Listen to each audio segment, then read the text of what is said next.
fantastic. This is GT racing right now. He's got traction, he's got everything outside of both of them. Maloney! Oh, he's taken Anderson. Anderson's up top. Oh my God! Big crash. Oh my goodness, half the field's going to get rolled. It's very close. These guys are want to make their way through the field very quickly. This is it! This is over! I can't believe this! Oh my God! God, what?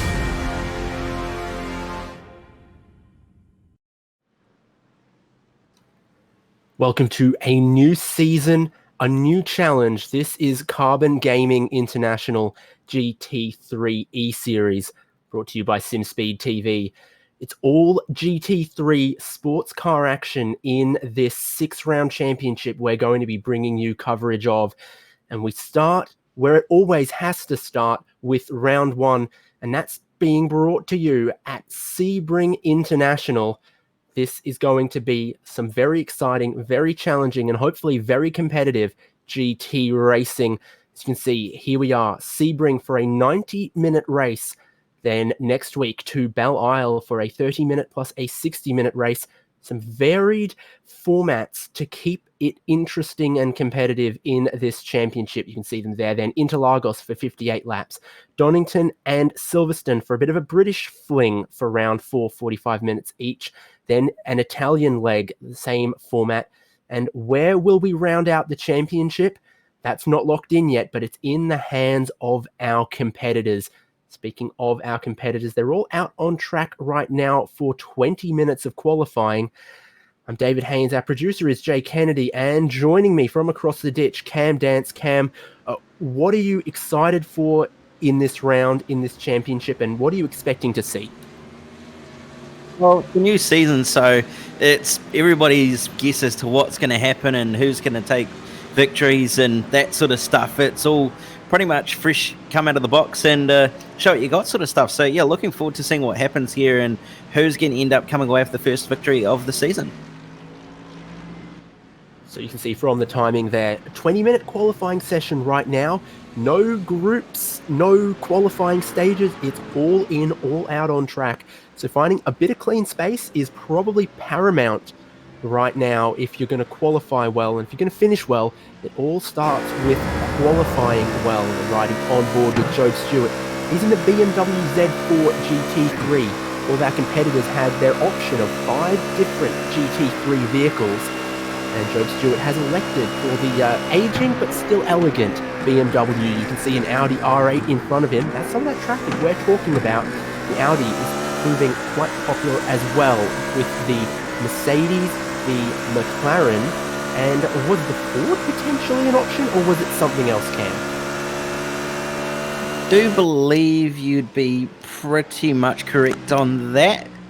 But yeah, there's a variety of cars out there, and it'll be really, really fascinating to see what sort of competition there's going to be in terms of the differences compared to the cars, because we've got balance of performance each and every round. So it's not going to be spread out across the series where you're going to have one car constantly dominating at every single circuit, and it's also fixed setup as well. So the ability for that balance of performance to work even more efficiently is actually really, really good, because you don't have that disparity of people using various different setups and running weird and wacky things that might give one car a really, really good advantage. We know the BMW's very, very good in a straight line, with the fact that it somewhat lacks a little bit of drag, so it tends to be quite favourable for the longer straights, such as the back straight Sebring. But nevertheless, it's really going to be quite fascinating to see what happens. And I'll correct myself from earlier. It's the Ferrari 488 GT3, which is also an option here. Forgive me for forgetting about the Ferrari. We're looking at Emerson Harvey, though, another BMW runner, as he's going to come across the line. Emerson Harvey, 6th place in the 2019 Cam's Pace Australian Formula 4 Championship. And that's something to look out for in this series as well. I think there's going to be quite a few names very familiar to Australian motorsport fans. Is going to be some very, very interesting names and all that sort of stuff. So yeah, really going to be another season of this sort of stuff. We saw last season that it was a really, really good series, and again, it's going to be proving to itself to be another great season of racing, really. So as always, leaving the pit lane on cold tyres, it takes 1 or 2 laps to get your confidence up, get the tyre pressures up, and really bang in a competitive lap. But we are starting to see some of our grid take shape. Reese Cohen currently at the top, and Job Stewart is going to go and take that one away by a convincing margin. So good qualifying performance there by Job Stewart. You can see 10 other drivers now with a time on the board, and that number ever increasing. Here's Pete Dunham in one of those Ferraris we were not neglecting now, but we'll see what's competitive for him. Ferrari, maybe a bit of an all-rounder, pretty decent legs on it as well, would you say? Yeah, it appears to be reasonably competitive in the grand scheme of GT3 at the moment. It lacks a little bit of top end, but it got the ability to be quite nimble and handle the bumps quite well, such as what you'd find here at Sebring. So it's going to have that advantage of being able to get around this track quite nicely and not throw up too many problems, such as like what you might have in something which is a little bit more stiffly sprung, such as the LDR8. So yeah, it's not too bad. It'll be fascinating to see how it compares to the other cars tonight, though. Will indeed be interesting to see. Looks like the BMWs are doing all right for the moment. As we ride on board, Ethan Arps crosses the line, and do not see that time update just yet. So again, a long lap around here, a couple places you can go off, and you do need to be well and truly within the lines all the way around the lap if you want your qualifying lap to count. Yeah, certainly. There's a few various places where you can kind of get away with using a little bit of the track limits, and then there's other places where if you just drop ever so slightly off, it's going to cost you dearly. So you really do have to know the ins and outs of this track quite well, and there's even a few slowdowns out there as well to catch you out if you become a little bit unlucky enough. But nevertheless, I'm sure all the drivers will be well aware of where those sort of areas to stay away from are, and where the areas that they really want to use the maximum amount of track that they possibly can is. Clark across that famous start-finish line, looking for an improvement. Not necessarily... Oh, he is getting one. We've got that Formula One style timing taking a minute to update, but when it does, it looks good for Jeremy Clark. He moves himself into 5th, his best lap there. Around about 2 minutes and just a little bit of change. There's only a few drivers who've been able to go underneath that 2-minute barrier, and that basically looks like your front row at the moment. Job Stewart and Anderson Harvey, Reese Cohen back in 3rd, just the other side of that 2-minute bubble. On that, as the times continue to come in, you can see it is going to be competitive all the way through the field, you would think. We've got a reasonable turnout, and how many cars you need for a good race is always a matter of debate. I think you can't argue that we don't have that, though. Yeah, certainly. It's looking very, very close at the top of the timesheets at the moment. Those top 4 separated by not really a lot in the grand scheme of it. The fact that this lap is effectively 2 minutes long. So 2/10 is not really a big buffer. And in the race, you'll find probably that the likes of those just inside the top 10 or just outside the top 10 as well might actually still have an advantage, because they'll be able to use the draft from the cars ahead of them to their advantage to possibly move up or catch up to those cars ahead. Looks like 33 cars, of which 26 have a lap time at the moment. Eden Watson, one of those drivers without a time, and we'll see if that changes. It does. He goes into 26th, but seeing as that is his first time on the board, he might still have a little bit left in him, be able to improve on that one, get higher up the order. Stephen Allery, another one of those names we said might well be familiar to Australian motorsport fans. Probably well familiar to some GT3 fans as well. Yeah, certainly. The name Stephen Allery rings a number of bells in the Australian motorsport community, with obviously a very, very vast career in motorsport and driving all sorts of various different cars, from supercars to GT cars to, yeah, pretty much you name it, and he's pretty much driven it. So, yeah, obviously a very, very well-known name in motorsport in general. So looking forward to seeing what he can do tonight, as he's on a flying lap, I believe. So it'll be interesting to see what his time is when he comes across the line this time by. He'd also driven a couple Porsches, but this is not one of them. See where he ends up. I did have my eyes on some of the practice sessions earlier, though, and I do expect him to be competitive and up and about with it, because his practice times were, again, looking, like top 10 pace, and with a 90-minute race, it's going to require some pit stop strategy, potential, I'd say, near certainty of a safety car. I don't even think you need to be the fastest driver across one lap to be a threat for the win at 90 minutes after the green flag waves. Yeah, certainly. A 90-minute race is plenty of room for mistakes to occur and all that sort of stuff that you'd find in a race scenario, where it's not just a matter of banging that one quick lap out. You've actually got to put them all together at the end of the day and string them off consistently so that you're not ending up as a sitting duck and making mistakes and that sort of stuff. So yeah, it's going to be a matter of just making sure that you can put a number of laps together over the course of the race and make sure they're clean as well, and not having too many incidents or possible mistakes as well. Coming through the famous and famously challenging Sunset Bend there. BMW handling those bumps through the long loaded corner very well. Face of determination on board across the timing line for Stephen Ellery. And my timing hasn't updated. That timing hasn't updated. I'm not confident that that was a valid lap time. There is maybe a dozen places around this circuit where it is easy to push a little wide. Turn 1 would be one of them. These inviting sections where Isaac Kochner is right now, there's plenty of sort of, I say paved runoff. It hasn't been paved for the sake of runoff. It's paved because it's some taxiways and such still left over from when this was an airport. Yeah, certainly. There's a lot of pavement around this track where you would think it's runoff, but it's not actually runoff because of the fact that this once was indeed an airport. So it's just pavement that's been there for years and years, and they've pretty much gone, well, it's there, we'll use it as runoff. So if you do make a mistake in some areas, such as the final corner or the final sector, you can sort of get away with making a mistake and just taking the slowdown. But in other places, such as turn 1 and the first sector, where there's a lot of grass on either side of you, if you touch that grass ever so slightly wrong, you're probably going to find yourself in a world of hurt and possibly even a wall. Reece Cohen joins the sub 120 second bubble. He's improved from 3rd to 2nd, has improved his best lap time to a 159.88 there. So he's looking at joining the front row potentially if those behind him can't improve much.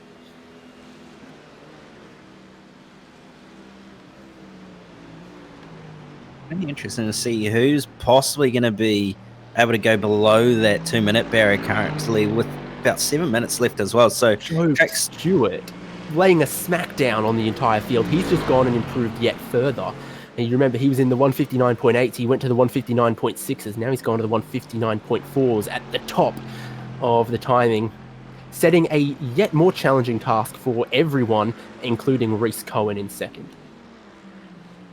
Yes, certainly has set down a very, very nice lap time to put himself nearly half a second clear of Reece Cohen as well. So very, very solid lap there from Job Stewart. We know he's very, very quick, so plenty of experience behind the wheel there. And no surprise that he's managed to do such a quick time, but there's still plenty of time left in the session for almost pretty much everybody else to go quicker. But that said, it's also plenty of time for Job Stewart to go quicker. So we'll see what happens to that gap and whether it diminishes or whether he can indeed increase that gap that he's got.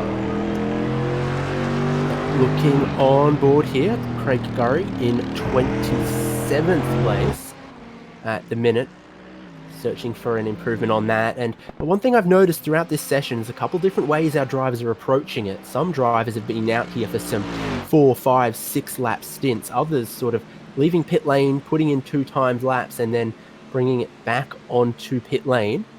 For the driver we're looking at here in the 226, this is his 2nd flying lap, is about to complete.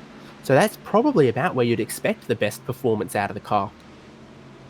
Yeah, it's kind of interesting to see different strategies being applied by various different drivers, with some running more than 5 laps and some only running about 2 laps. It's a weird balance in these cars at the moment where you're trying to get them in the temp window, and that takes it roughly about 3 or so laps to get them up to pressure and temperature, so you've got optimum grip. And obviously doing 2 laps, there's obviously something that some drivers are finding that might suit their setup better, only doing 2 laps, but who knows. And again, it's one of those things about qualifying that just makes it all that much more different, as you're having various different people having different driving styles and setups.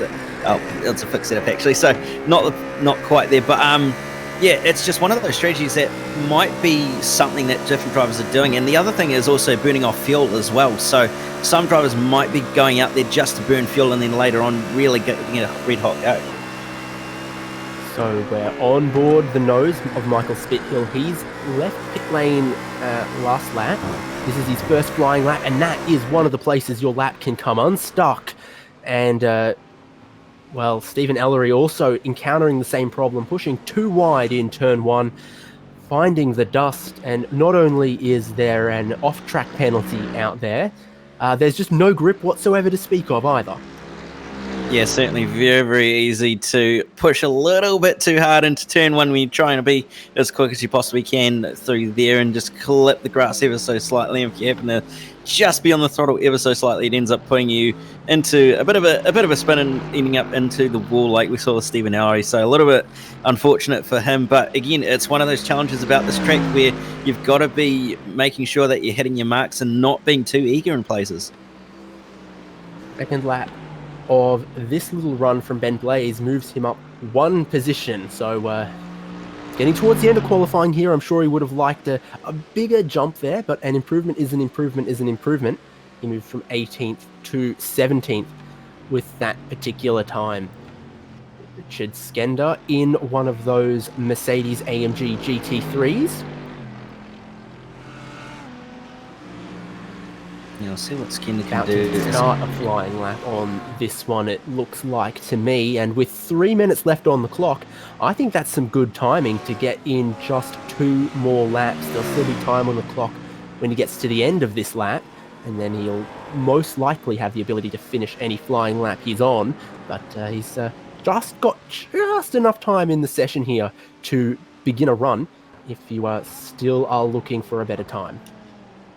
Yes, certainly. They'll just have enough time to get 2 laps. And if you leave pit lane now, you'll just get 1 lap in. But yeah, it's really going to start to come down to crunch time for a lot of these drivers who haven't set representative laps or want to try and improve as well. So you'll probably find a lot of times will start to come in as Joshua Thompson having a little bit of a moment on the entry in to turn 1 there with a little bit of oversteer, but managing to catch it quite nicely. I've driven it plenty of times, you've driven it plenty of times. Turn 1 is almost disorientating sometimes. I'm glad there's some orange cones in the catch fencing, because otherwise you sort of lose track of how far through the corner you are. Are you carrying enough speed? Are you carrying too much speed? Exactly where is your apex amongst all of that concrete bitumen and barriers? Yeah, it's actually quite funny. They used to actually have that cone on the ground quite some time ago, but the problem they found was everybody kept hitting the cone and causing cautions and all that sort of stuff. So they all decided pretty much, well, if we can't put it on the ground, we'll put it on the catch fence, and it seems to do a very, very good job being stuck to the catch fence. Not quite sure how they've actually attached it. I mean, cable ties, but nevertheless, it's one of those things about this track where you've got so much concrete and very similar surroundings that you've got to pick your reference points actually quite well, and that orange cone on the fence at turn 1 is one of those ones that you can use very, very well. The motorsport community knows if you can't fix it with zip ties, it's because you haven't used enough zip ties. So maybe that is how it's attached. Don't know. Zach Nickel, that looks like his session done in the McLaren, and I have a soft spot for the McLaren just because of those sweet, sweet flames that it likes to shoot out of the exhaust on the anti-lag and the fuel overrun. Unfortunately for him, it's not quite working how he would have liked in this qualifying session. Brady Carr, though, another McLaren. There it is. That's the money shot on board these McLaren GT3s. Yeah, it certainly is, and you can even see the heat off the exhaust as well, just to make things a little bit more exciting as it comes down towards the back end of the circuit onto the brakes, and there's the flamethrower. Right on cue. Beautiful during the day. Perfect place to roast your marshmallows by night. Speaking of, as we about wrap up this qualifying session, it is a morning qualifying session. You can see the sun is out, a partly cloudy to clear day in Florida. The track temperature has been about 28 degrees or so, which is very, very nice. And drivers on their final lap are not going to be able to complete them. That is a hard stop to that session, which sets our grid cam. But it is a couple minutes away from the race start. They're going to have a little warm-up session between qualifying and the race. Yeah, they certainly are going to be able to get a few more laps and just to test out the race setups and see what sort of strategy they might do. Practice a pit stop or so, just to get an idea of when to brake and when to get off that limiter, and also see how quickly they can get down the pit lane. But there is your grid on screen with Job Stewart and Reese Cohen on the front row. Emerson Harvey and Jeff Connell going to be on row 2. Tyler Howard and Jeremy Clark rounding out row 3. Row 4, Aaron Shields and Dale Breed, followed by Matt Lapino and Dalton Ellery rounding out the top 10 on row 5. Indeed. Behind that, row 6, Brady Carr in the McLaren, Ben Holliday in 12th in a BMW. Michael Spithill, another one of those BMW runners which have proved very, very popular. Then it's Richard Skender in 14th. Daniel Yeaman in 15th. Ian McMahon in 16th. Ben Blaise 17th. Matt Dunphy in 18th. Ethan Arps 19th in one of those Audi R8 LMS. Cam McDougall in 20th. I'm going to have on row 11 Joshua Thompson and Pete Dunham, followed by Zach Nickel and Isaac Kochner, Jack Anderson and Beric Lightington on row 13, followed by Sam Bate and Craig Gurry on row 14, and then rounding out the top 30, Stephen Ellery and Eden Watson. Yep. Final couple cars on the grid here. Last one with the time is Ben Stormont. Then it's Stuart Lucas and BJ Kennedy without qualifying times. Pretty confident I did see Stuart Lucas out there on circuit during qualifying. 20-minute session, you'd hope, is enough time to set a lap, but maybe something else got in his way there. But this beautiful track that plays host to round 1, well, here it is in Florida, and pretty well central Florida as well. Closer look at the circuit, and from above you can very clearly see this area's history as a World War II military airbase, now a smaller private airport, and importantly for us, Sebring International Raceway. We've talked about a couple of these corners are going to be some action zones during our 90-minute race. Turn 1, so easy to run wide, and pit exit feeds out there as well. And we talked about Sunset Bend as a potential overtaking opportunity at the end of a long straight, but also all on its own, just a very, very challenging corner. Yes, certainly quite challenging, and it's got numerous lines that you can take as well. You see many different drivers take many different lines. You can run in deep and then take a late apex. You can follow the inside wall the whole way around. It's really a interesting corner because it's just got so many different lines that you can take, and it offers various different passing opportunities as well, whether it be on the exit, on the entry, or the mid corner. It really spices things up and really does make for really, really good racing, this racetrack in general. Yeah, also the hairpin at 7, good overtaking opportunity because it's one of the hardest stops. And hey, if you were in that swimming pool, you'd have a great, great view of it as well. So what a place to be at that little hotel. But I'm a fan of Tower Bend. Not a big overtaking opportunity, but lightly cambered on the inside. You can always carry just a little bit more speed than you think. Makes it very satisfying to drive in any car, especially maybe a GT3. So we are looking towards the race, still just a couple minutes away, and it is, as we have mentioned, 90-minute race. Pit stop absolutely required for GT3 cars in a race longer than an hour, Cam.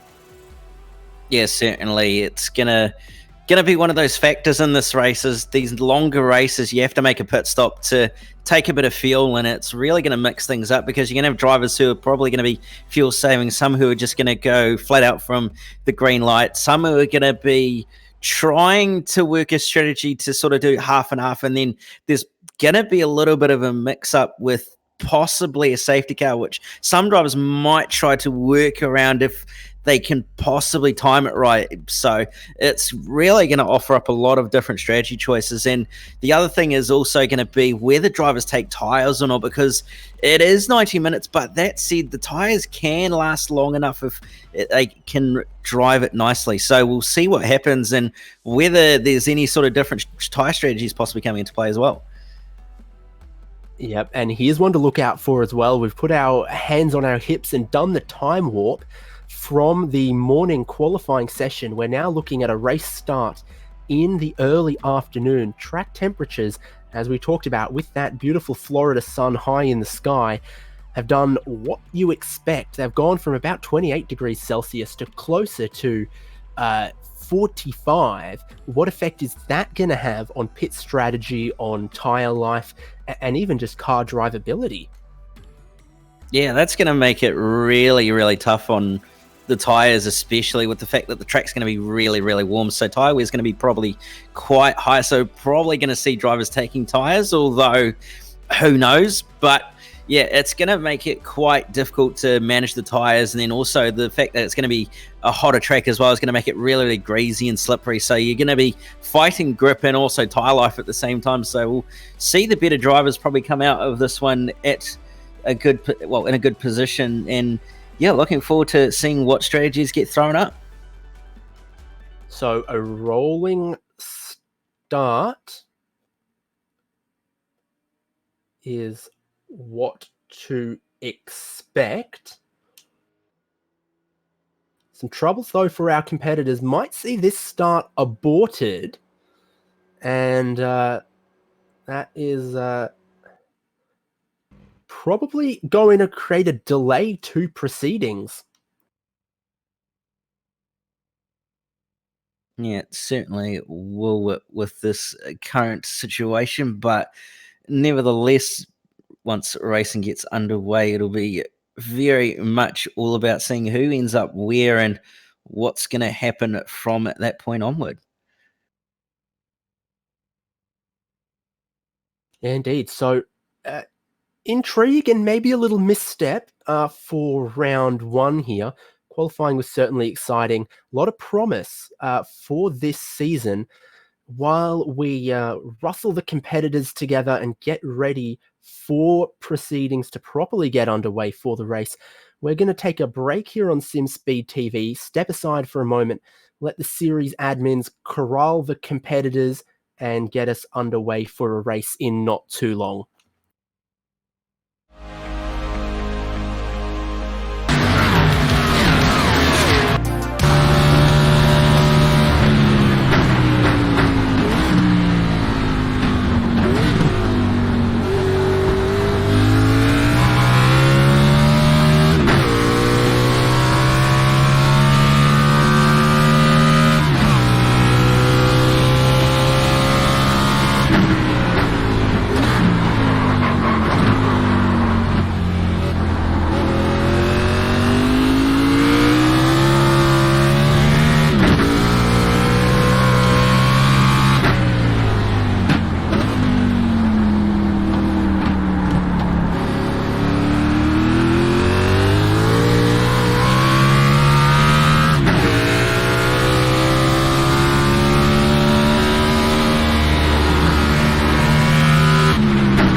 Welcome back to Sebring International Raceway.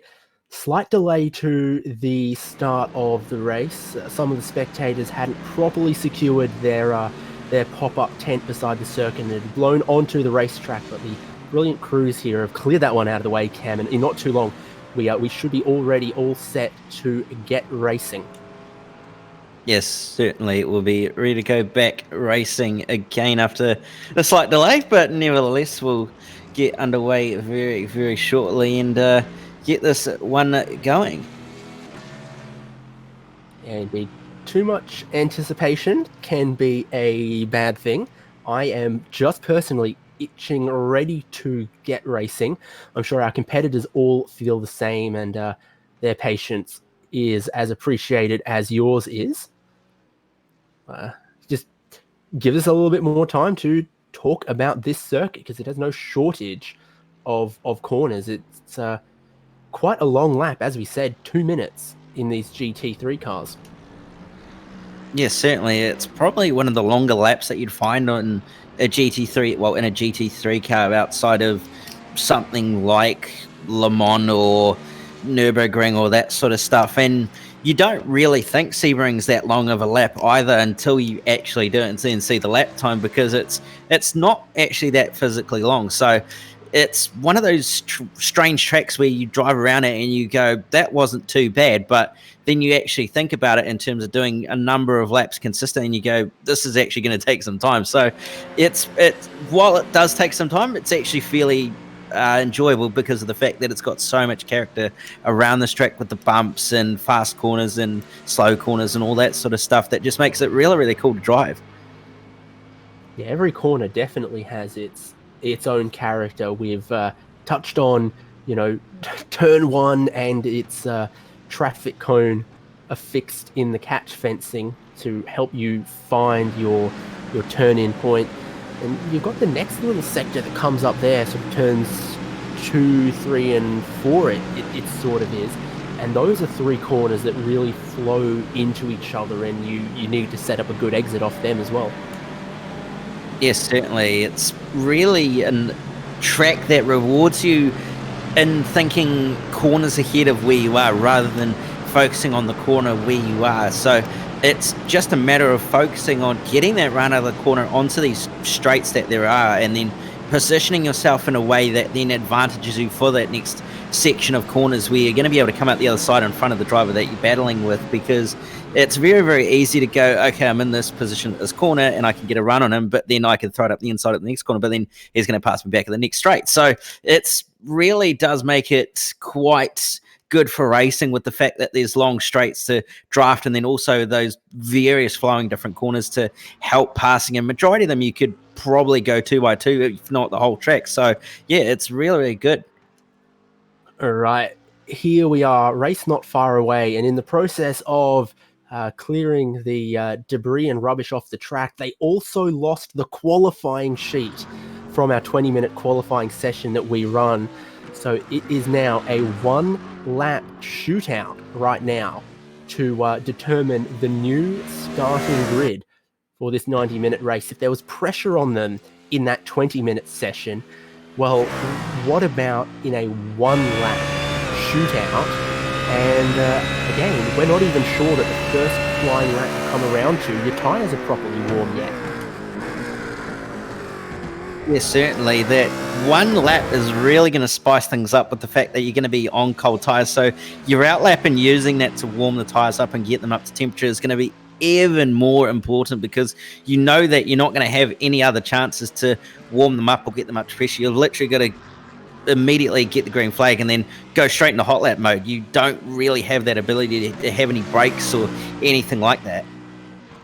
So Job Stewart, defending champion, provisional pole sitter, needs to back that up and make it solidified pole sitter. And here's just a little bit of weaving, because you can feel on that outlap he's not happy just yet with the tyre temperature. Maybe he's got a little bit of time in hand as well down the Ullman Straight on the before Sunset Bend. Maybe we'll see a little bit more weaving out of him there so that he gets the tyres in right on cue. He is really, really setting this one up for one flying lap. do or die style.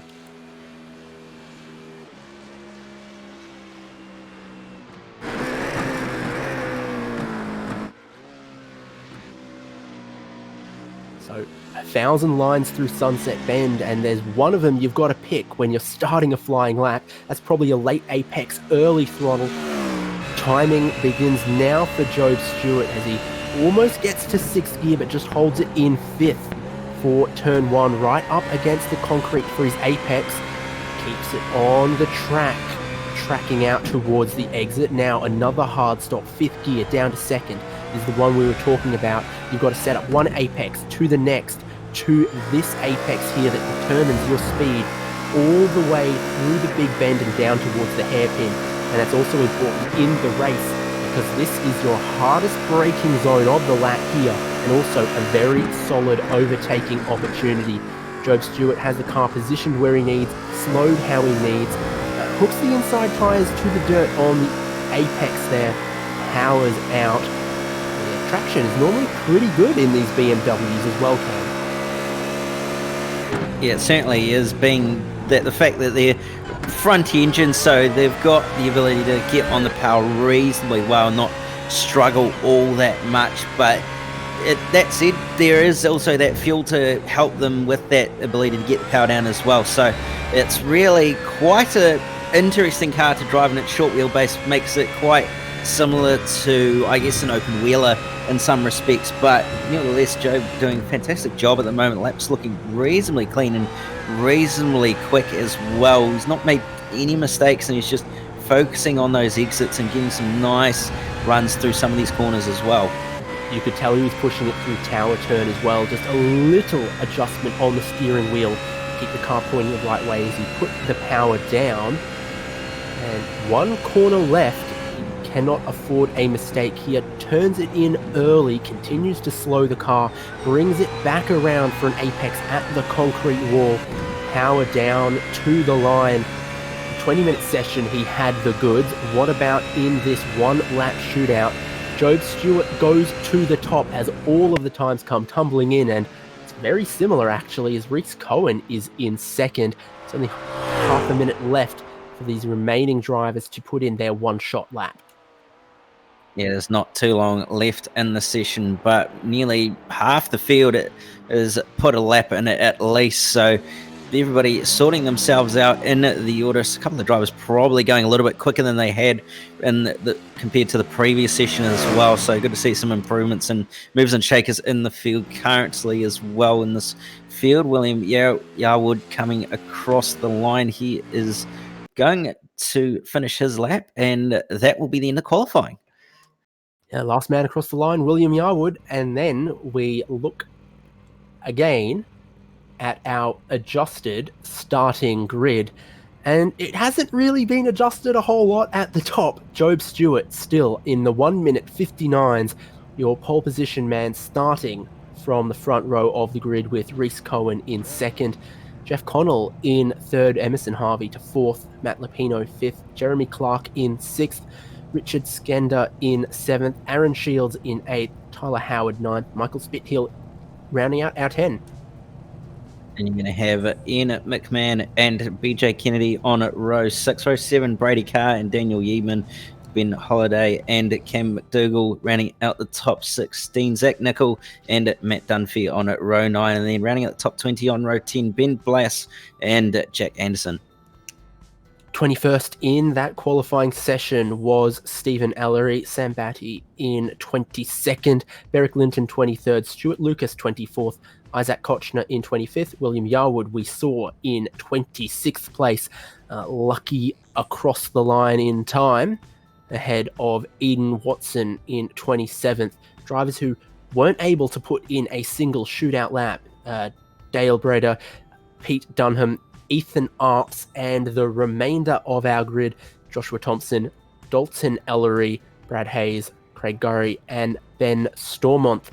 So our whole grid now lining up behind the Porsche safety car on the Ulmann Straight, who'll bring them through Sunset Bend and to the green flag to start, at long last, this 90-minute round 1 of the Carbon Gaming International GT3 E-Series. some of the information on that graphic there is correct. It is definitely partly cloudy. Not sure that time of day or that track temperature looks right, so you can trust most of that race conditions. That's what they need to expect for the coming 90 minutes, Cam. Yes, sir. Now, quite say it's partly cloudy either based on all that cloud cover. I'd say it's more overcast, and it is currently also about 3:30 in sim, so 33-degree track temp, cooler than what we had, but green flag is in the air and we're underway. Yep, Barney gets us going, and it's a very, very level start between Job Stewart and Reese Cohen down towards turn 1. But of course, as the pole sitter, Job Stewart has the inside line, and he will use that to full effect as they become single file through the very wide turn 1, and it narrows up on the exit. A lot of BMWs at the front of the field here. Maybe they were the best in the one-shot qualifying, but Job Stewart converting very well, and we've got a bit of a pile-up.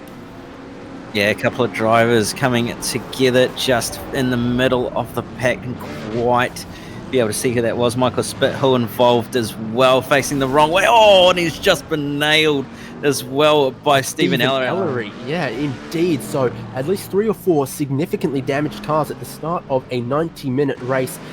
He'll wind back the tapes, find out what happened there, and I think there was a little bit of contact in front of Spithill here. Bit of a hit check, sends someone around, sends Spithill through the grass. He was under control here. That rejoin, also a little secondhand, sees him facing the wrong way, and it's inevitable at this point that someone is going to go boop, and that's yet more damage for Ellery and Spithill. Racing continues though, and Ellery has got a bit of a train behind him, but Emerson Harvey, great jump on the first lap from 4th into 2nd, it looks like. He has caught Cohen and Jeff Connell napping. Yeah, he certainly has caught them napping quite a bit as well. So nice start for the man in 2nd place at the moment, but yeah, still plenty of racing to go. So every chance that things could go a little bit more in Cohen's favour, but nevertheless, we'll wait and see. Is Stewart trying to break the draft there with a bit of weaving? I don't think it really helped too much with the fact that it was that big, but nevertheless, everybody heading on into sunset. Ben in the car in the background trying to make a move as well. That's Ian McMahon on the car of Daniel Yeaman, and Yeaman's going to hold it up the inside and take that position away. Certainly will. Suspect the damage to the front of the BMW will hold it back a little bit, but in the draft, does not appear to be the case. He's coming right back at the Audi towards turn 1, but does not arrive in time to make an overtaking maneuver. Daniel Yeaman's going to hold Ian McMahon behind, it looks like, for the moment. Meanwhile, deeper in the Au, quite well padded out field of more than 30 cars. Here is Beric Linton trying to take 19th place, doing so, but look at that, near 3 wide behind him, as it might have been Joshua Thompson in the Ferrari trying to dice through that pack as well. I think the one-shot qualifying is a little more jumbled up our order than they would have otherwise expected. There's some drivers who I think are now starting to show their race pace. Yeah, certainly. A few drivers who are probably a bit quicker in the race or just have generally quicker pace, getting caught up by the one-shot qualifying, not quite able to utilise that one-lap pace to their advantage. But Howard trying to go around the outside of it, Thompson, but Thompson's going to hold the position, but he's going to come back at him as Howard to try and go back around the outside. He's going to have the inside for the small kink here, but Thompson going to have the inside. No, he actually clears him before they get to the next corner. So position gain for the car of Tyler Howard. Yeah, moved across to close that door as well. So this might be the sector the BMWs are a little better when the corners keep coming up on them. There's good but clean racing there through Tower Turn, my favourite. Looks like that's how they'll settle out for the minute. Early goings in this race though still. Yeah, certainly. A lot of people trying to gain positions and a lot of people just settling in for the time being for the long run to try and help themselves in terms of strategy possibly, and also just be nice and comfortable and focus on getting to the end at this stage with the fact that it's early days.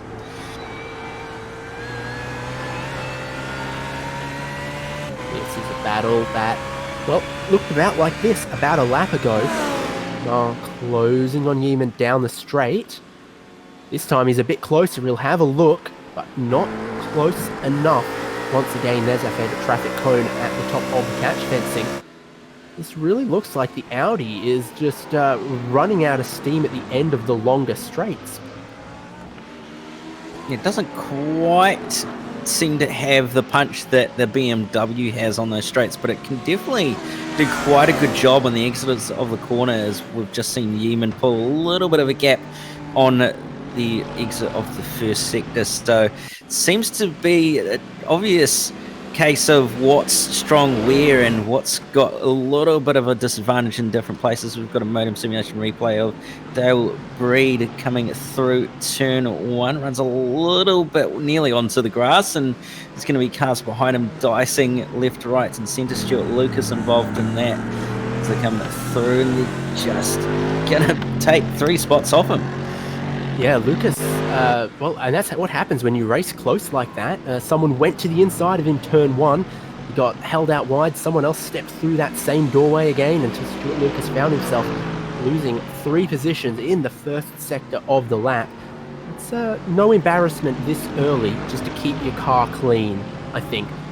Further up the road from there, well, actually kind of the same battle here.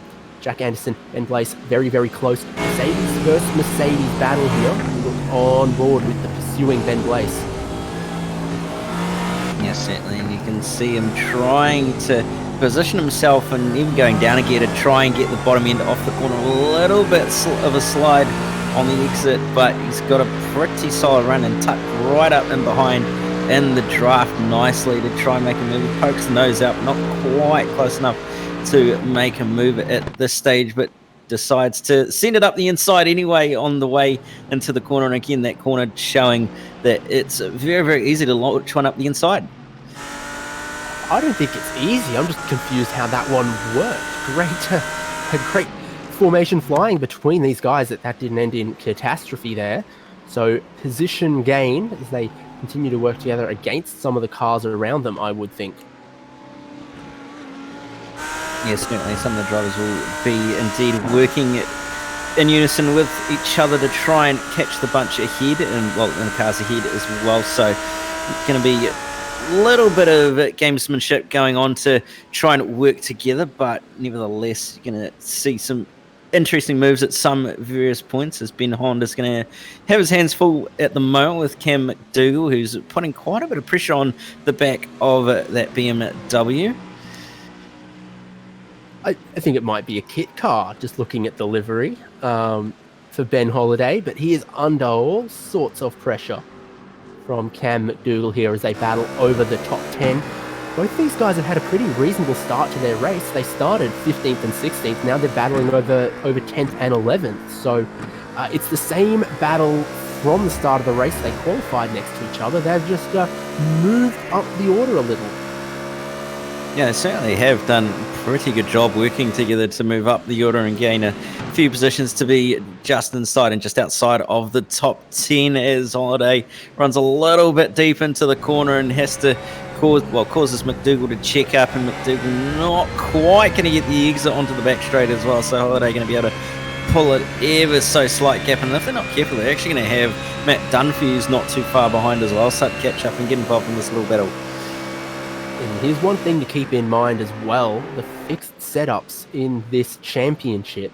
It means that when you see two BMWs racing each other, they're not only identical because they're homologated as such, they're running identical setups as well. And that's why we've seen maybe some of these battles, BMW versus BMW, Mercedes versus Mercedes, because the characteristics, while different between the cars, be identical between the models in battles like that. Here's a different one, Eric Linton, in a very minty fresh BMW. Got BJ Kennedy for company, and one thing that stuck out to me across the qualifying sessions, BJ Kennedy in the first qualifying session was all the way down the bottom, qualified much better in the one lap, one shot. It unfortunately hasn't converted to race pace for him. He's dropped down from 12th to 22nd. He has dropped down a fair way down the order at this stage. Runs a little bit wide as well on the exit, but has got a little bit of damage on the right front as well from what I can see. So not going to be having the best straight line speed at this stage, but nevertheless we'll be able to get that fixed in one of the pit stops when he makes it. indeed Dalton Ellery catching them as well. One of those drivers who just couldn't get in a lap in the 1 lap qualifying. So from effectively the back of the grid, you saw briefly on the graphic, he's charging up 9 positions gained and trying to scope out what's happening in front of him, see if he can grab another 2 maybe.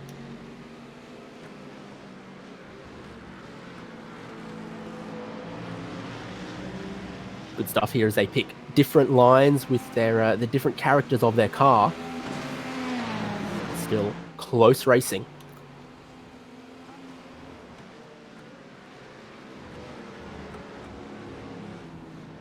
Super important sector here, trying to set up a good run off the corner. Oh, that is wide from Berwick Linton. BJ Kennedy through before the exit of the corner. Dalton Ellery also receiving an invite to that party.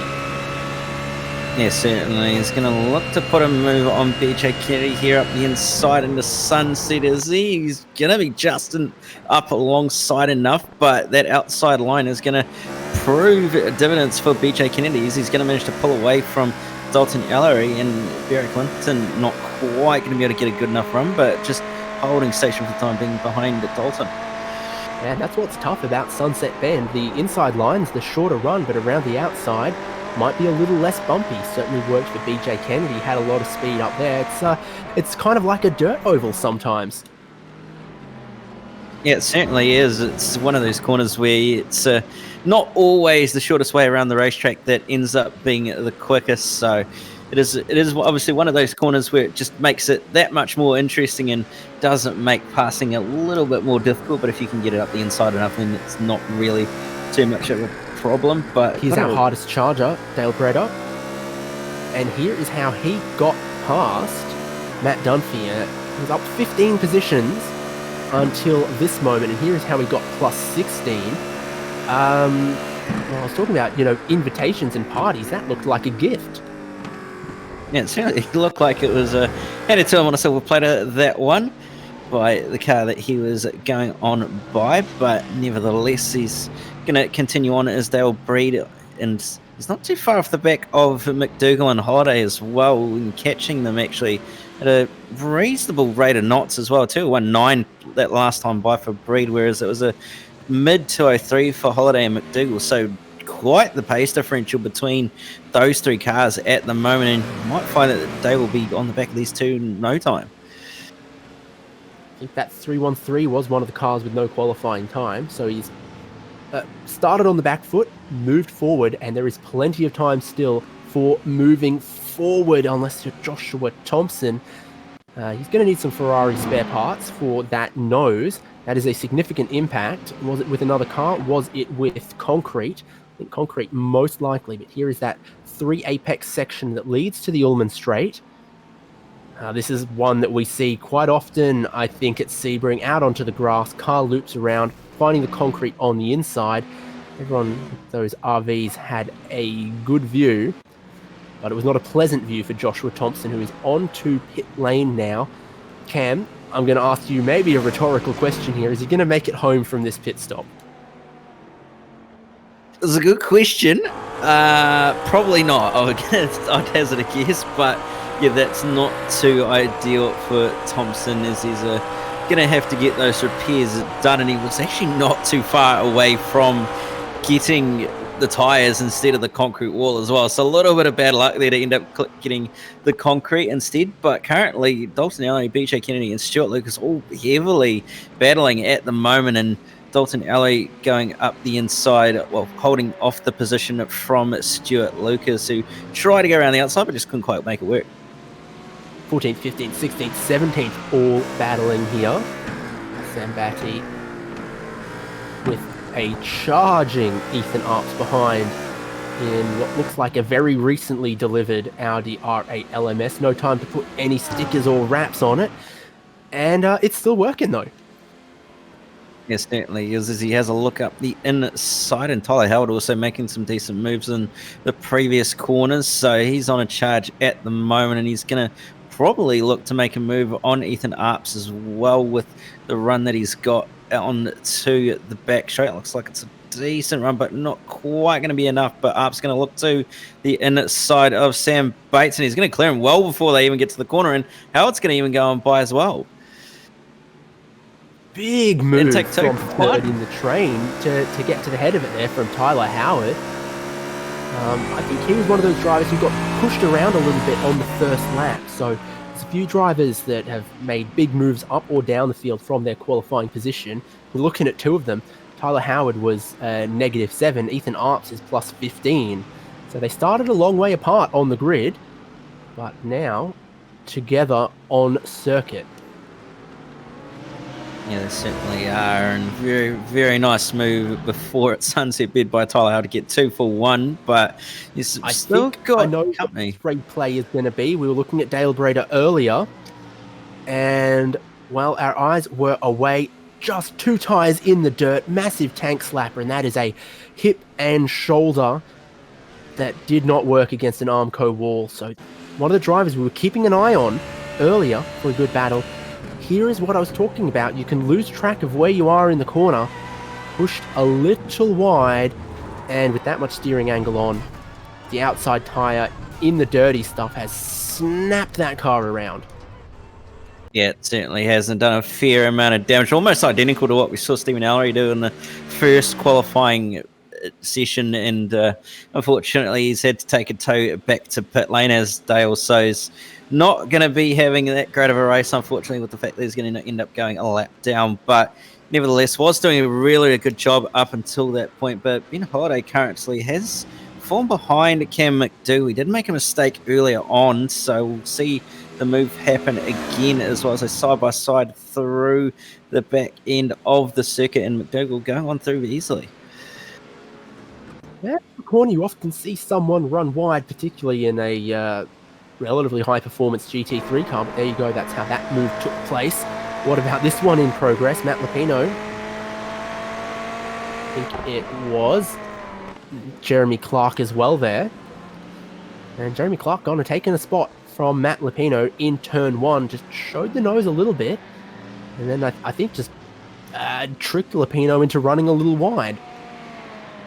Yeah, it sort of looked that way from the way it was that it was done. So very nice move though up the inside. Possibly also decided to give the position to Clark. Did Lupino with a little bit of braking early, but nevertheless he got the job done. And Stuart Lucas here coming through Sunset Bend on the Motor Simulation replay onto the front straight, and that's not how you want to be exiting the final corner. Not ideal, no. So wide grass wall in that order for Stuart Lucas, and just as he'd gone past pit entry as well. So a lot of damage on the front left there, and you saw from the secondary impact that steering is quite toast as well. So he's going to have to bring that one around a little slowly, and it's probably going to need some repairs. 15th and 16th.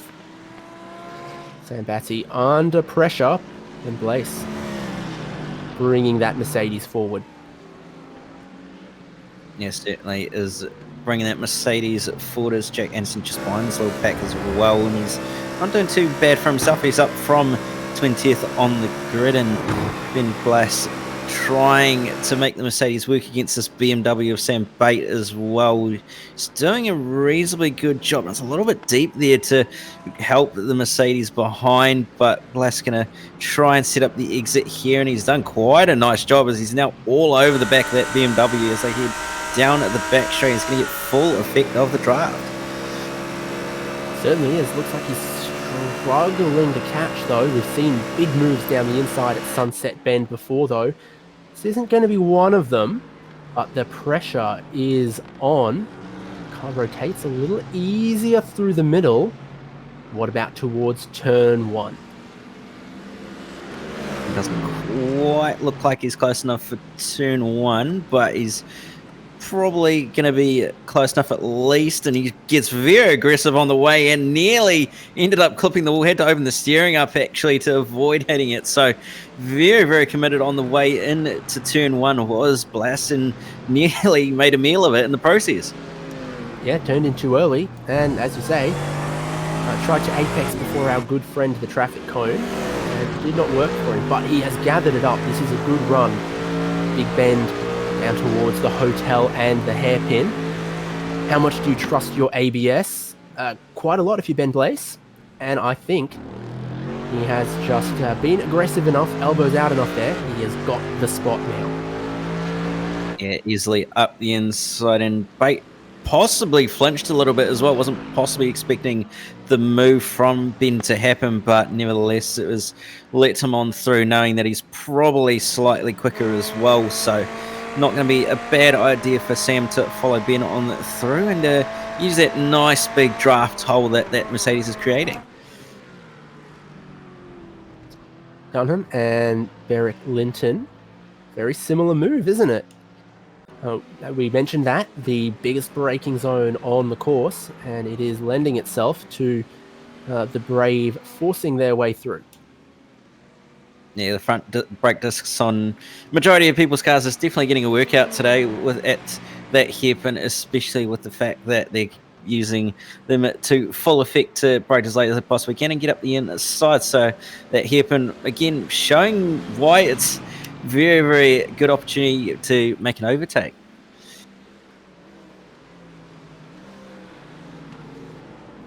So it looks like Blaze has been good on the brakes, good through the corners, but something about that BMW V8 is looking very strong in a straight line. The way its balance of performance and setup is. I've seen that a couple times. Seems like the BMW is actually the straight line jet.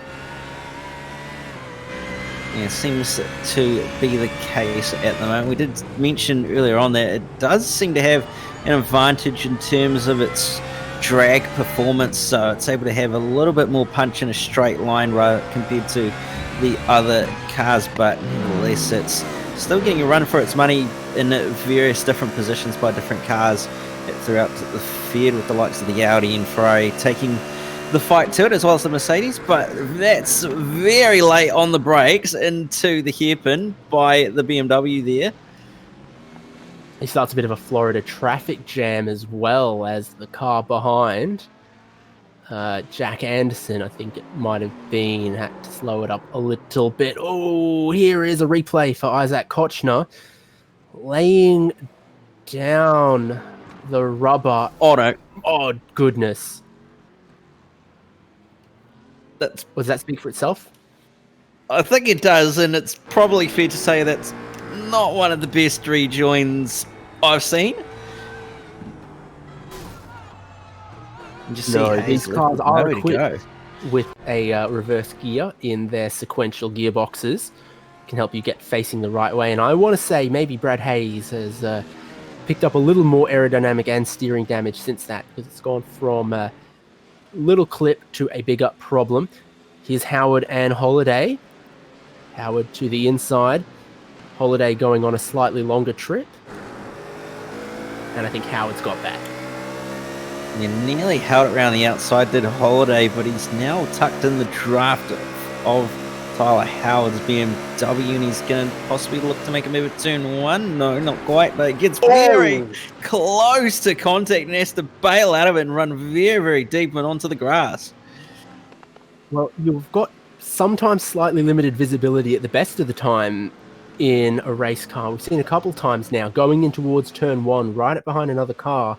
Your visibility is a bit compromised for your turn-in points, for your braking markers, and I think that was just a bit of target fixation, a bit too late on the brakes and then wide of the apex for Holiday.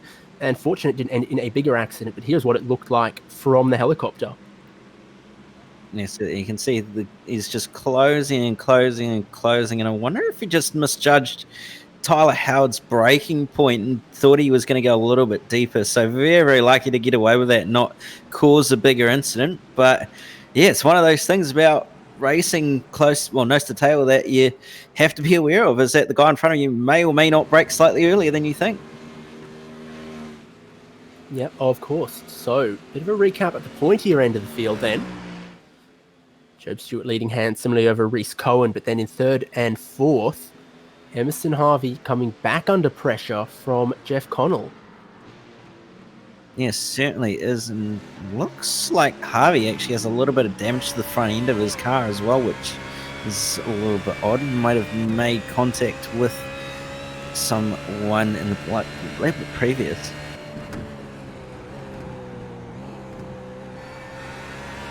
So he's made a mistake, something by the looks of it on. He's actually done it around the back end of the circuit as well. Got just touched the grass on the exit of Tower Bend, actually. So very, very lucky to not have more damage.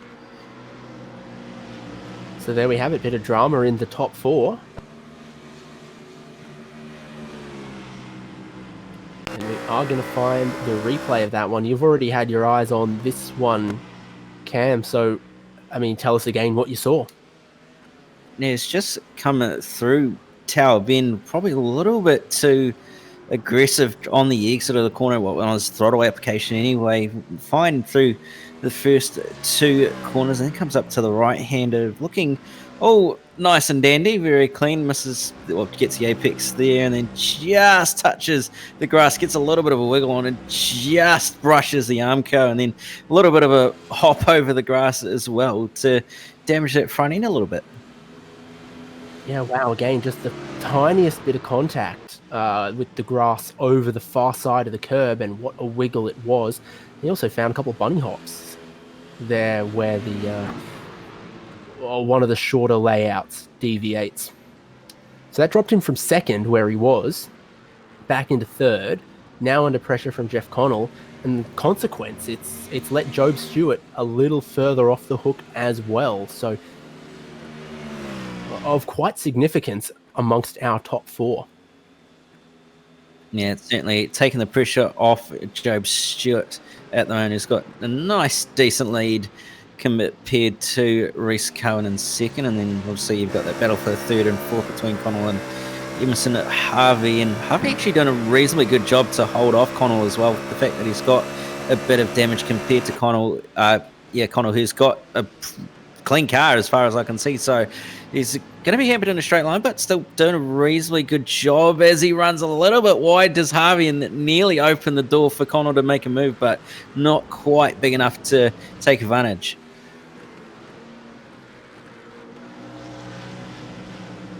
Yep, there we go. Approaching an hour to go, which for a GT3 car you assume might open the pit window. We haven't seen anyone make a pit stop that didn't look necessitated by damage yet. We'll see how much longer that continues. Yeah, you do have to wonder if maybe Emerson Harvey decides that it might be a good idea to come down onto the lane to get that pit stop out of lane, possibly get that damage fixed a little bit as well. So we'll see what he does and whether he decides to come down as early as he possibly can, or whether he decides to stay out and try and chase down Reese Cohen or not. There was some action for Jack Anderson so much later on the brakes, down the inside of Sunset Bend as Sambati loses a position. BJ Kennedy also looked like went a little wide in the background there as well, as these guys battle 15th, 16th, 17th. And a nice little mix of different marks there. Yeah, certainly is a nice variance in different marks at the moment. You got that Ferrari in there, you got a BMW in there, and you've even got a Mercedes in there. So it's all very much mixed up. The only thing it's missing is probably an Audi and a Ford. But nevertheless, it's a still nice little race going on here for these minor positions. Yeah, we're thin on the ground with McLarens. Not sure who our best performing McLaren is at the moment, but certainly your top four absolutely swamped by BMW positions 1, 2, 3, 4. Oh, Tyler Howard, what's been the problem there? Knew Howard was battling with Holiday not long ago. So what has then since transpired? He's made a mistake by the looks of just caught the grass on the way into the braking zone and ended up spinning it. But he's possibly made a mistake as well a little bit earlier on the previous lap. So not quite sure what he's done, but it's clearly not been too helpful for him. It's not, he's looking pretty good battling for the top 10 not long ago. Thankfully, though, it doesn't look like any damage on the car, so you can pick yourself up and figuratively, maybe literally dust yourself off after a spin like that, so long as there's no damage on the car. Behind him, though, Jack Anderson, we saw big move on the BMW, has not gotten any further down the road clearing out, continues to be pursued by Matty Kennedy, and now even Dalton Ellery, who looks like he was about half a second faster than these three on the last lap, beginning to hitch his wagon to the back of the train. Yeah, certainly going to be trying to close the gap down to the cars here, which he has done within the short span of one braking zone, and we've got in a position from it. Sam Bates in the process, who let both Kennedy and Anderson on by, so position gained for Ellery, and he'll be on his way to catch up to Kennedy and Anderson, and hopefully make his way on by both of them. Yeah, one spot gained in short order. Back again with third and fourth. Emerson Harvey still looks like he's having a bit of a struggle here just to hold on to this one. Jeff Connell behind. Reese Cohen not far ahead of them as well. So second, third, and fourth are all pretty close. And you can see it's nearly 7 seconds Job Stewart's advantage. Yeah, certainly quite the advantage that Job Stewart has at the moment. And actually, one thing to actually point out is that with the fact that Harvey's got damage, it's actually going to be increasing his fuel burn as well. So he's actually probably going to have to take more fuel than he possibly normally would have had if he didn't have that damage in the pit stop as well. So it'll be interesting to see where he comes out in relation to those around him and whether he loses any more time than he has currently.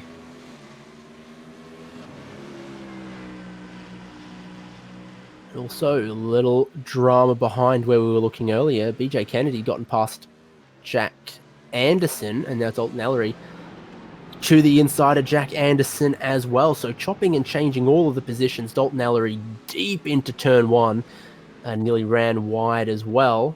So now Jack Anderson dropping back a position or two.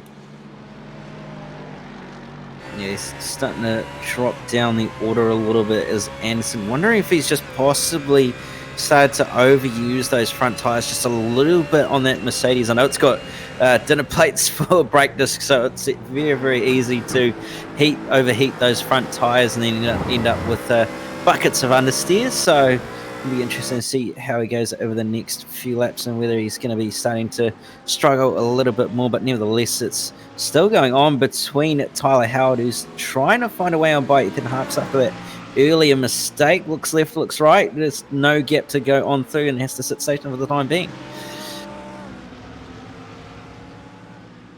Yeah, indeed. Howard closing in on Arps and Holiday just up the road as well. Trying to regain some of the lost pride. He spun, I think, about here. Was the tyres on the grass on the outside on the way in. We've seen drivers spin, putting their tyres on the dirt the way out of corners. On the way in, made a little bit of a change. This is 4 in a line down the Ullman Straight here, being led by Holiday. Having a look, it's Tyler Howard, and he is going to squeeze it down the inside at Sunset Bend. How's the exit going to be? He's going to get crossed over. Ethan Arps was wise to it, and Ethan Arps decides now is time to pit, and he's not the only driver deciding that inside the final hour, get that pit stop out of the way. Ian McMahon also on the lane.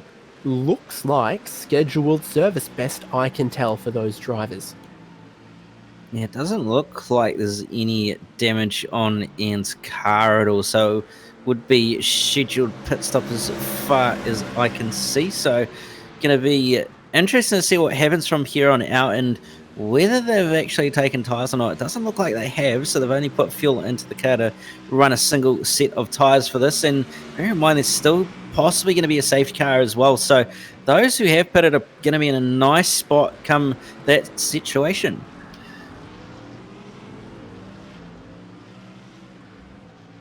So here's Holiday and Howard.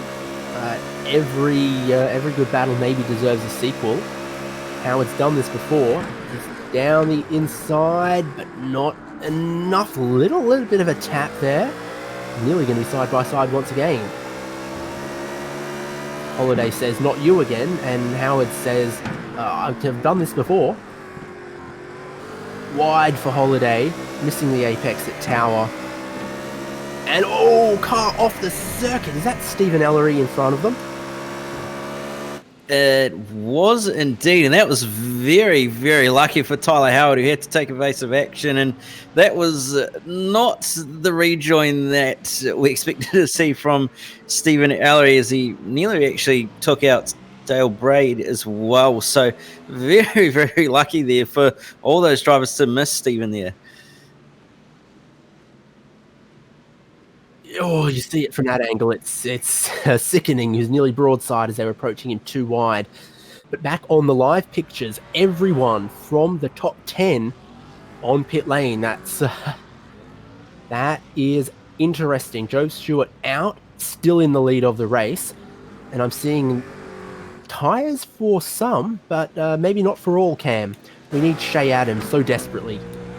Yeah, we certainly do. And Jeff Connell, one of those drivers taking tyres, and it looks like Emerson Harvey's actually jumped Reese Cohen in the pit stop, which is a little bit interesting considering he was actually quite a ways back. So possibly running short up, well, taking less fuel in the pit stop is Harvey, and probably for good reason with the fact that the safety car window is open. So from any point on here, could see a safety car. So who knows what's going to happen, and possibly Harvey hoping for a safety car. Maybe.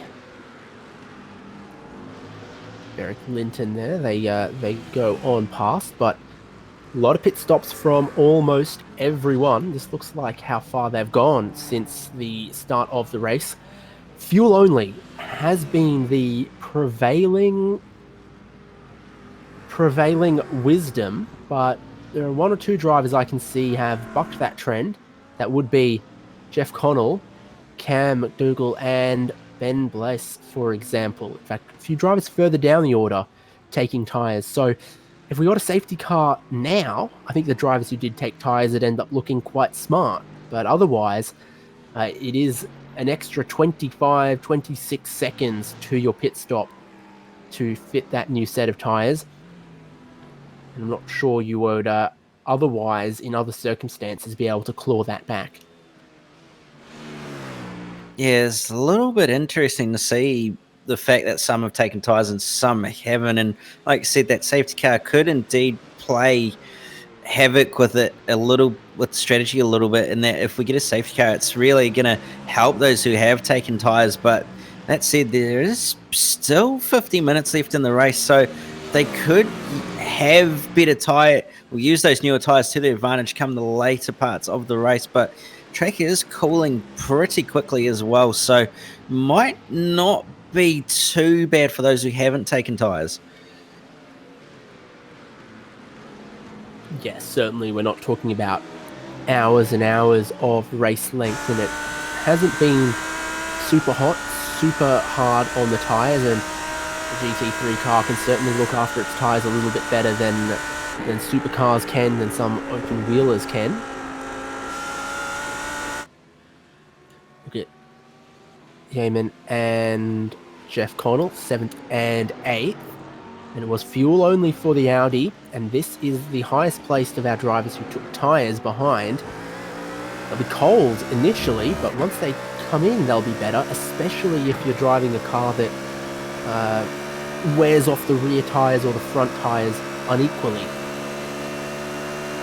Yes, certainly. It makes it a little bit of a dynamic as Connell looking up the inside of the Audi R8, and he's going to not quite get the position, unfortunately, and we have to settle in on behind. So not quite able to get the move done on it. Yeaman was Connell, but nevertheless, he's looking to try and make it again up the inside, and he's going to get it this time, is he? Yes, he is.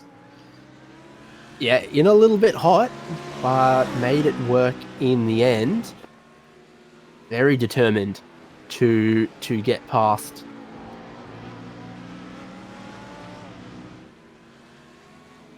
So I think we've seen a pit stop from everyone in our field now. You can see the timing cycle through on the left-hand side of your screen. Good stop from Emerson Harvey. He has gotten past Rhys Cohen. He pointed that one out.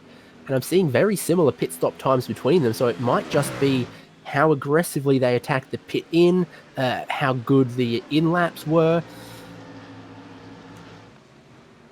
Does it look like the car got patched up a little bit for Harvey as well? Yeah, it does look like he might have taken his fast repair, so probably not a bad thing, although that, you know, might be detrimental if he does make another mistake as well. So we just have to make sure that he keeps his car nice and squeaky clean from this point on and doesn't get any more damage, because that'll be the last thing he works with, the fact that he's got no more fast repair to use. Yeah, it's got a lot of squeaky clean air in front of him, some slightly busy mirrors, but in a good spot otherwise. A reminder of the calendar for this Carbon Gaming International GT3 E-Series. We find ourselves at round 1 tonight, almost halfway through this 90 minutes of Sebring. Then Belle Isle for a double race format. Problems continue for Stephen Ellery in a BMW that has seen better days.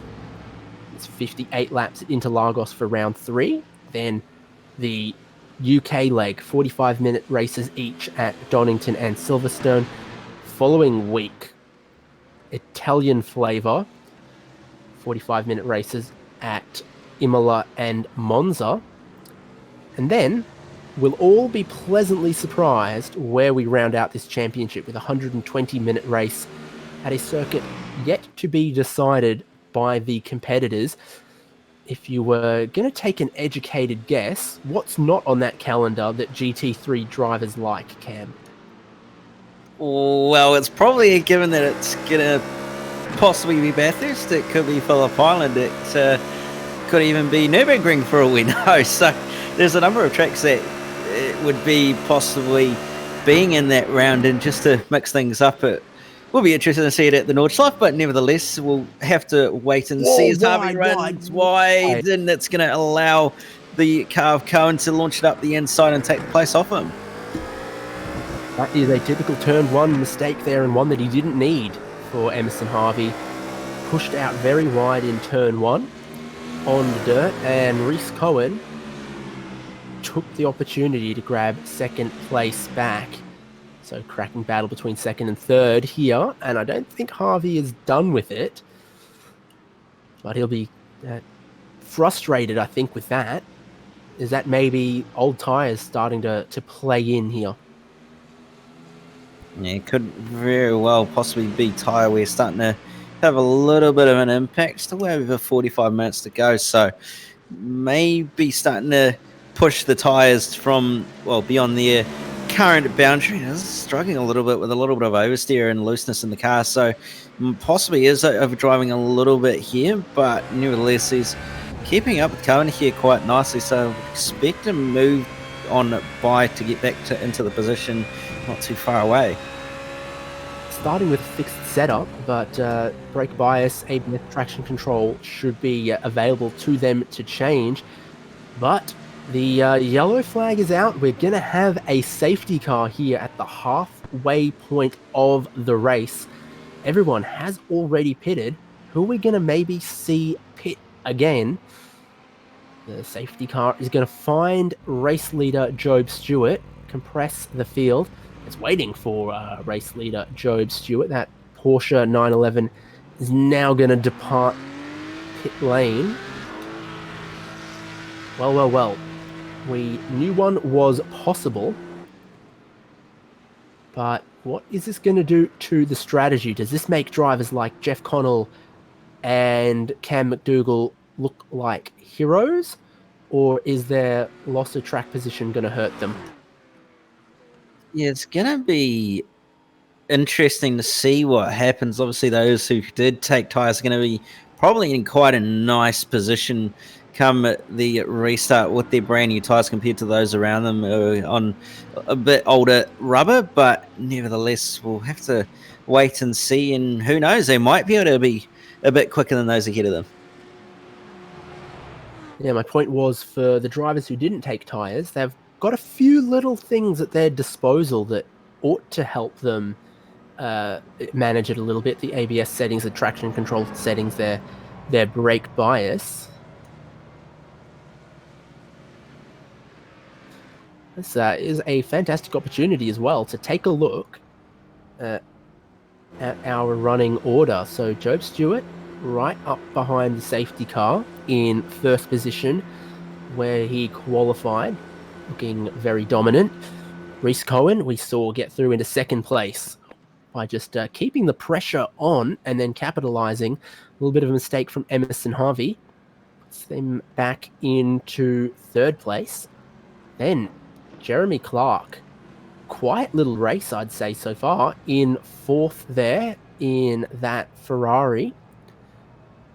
Fifth place, Matt Lupino in a BMW. Aaron Shields in sixth. Seventh place is Jeff Connell. And this one, I think, bears repeating, Cam. First driver in this train with a fresh set of tyres on. Yeah, so it's really going to be quite fascinating to see the pace differential between those on newer tyres and those who are on older tyres. Obviously, you've got the likes of Emerson Harvey and those who are quite quick as they are. But yeah, those new tyres on the likes of Yeoman and Connell and that are really probably going to shine in this restart and really going to move them up a few positions at least. Yeah, Daniel Geeman, a big mover up 6 positions. You saw that one from the starting position and their current position. Matt Dunphy also a decent mover, 18th to find himself in the top 10. A little bit of damage on the nose of that car. 11th. One of those drivers who we haven't been able to keep the cameras away from.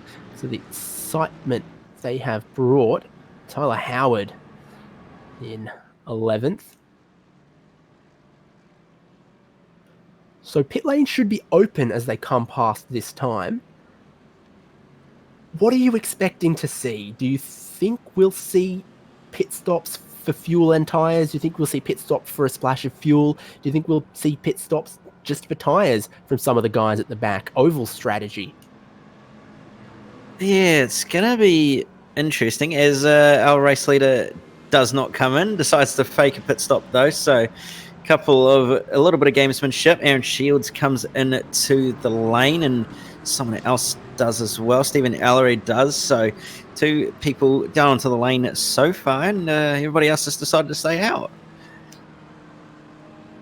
Not a surprise to see Stephen Ellery on the lane, though. The unfortunate race that he's been having, there's a lot of damage on that car. It's yellow flag in the air at the start-finish line. We stay behind safety car, but the lights are off, so it should be coming in at the end of this lap.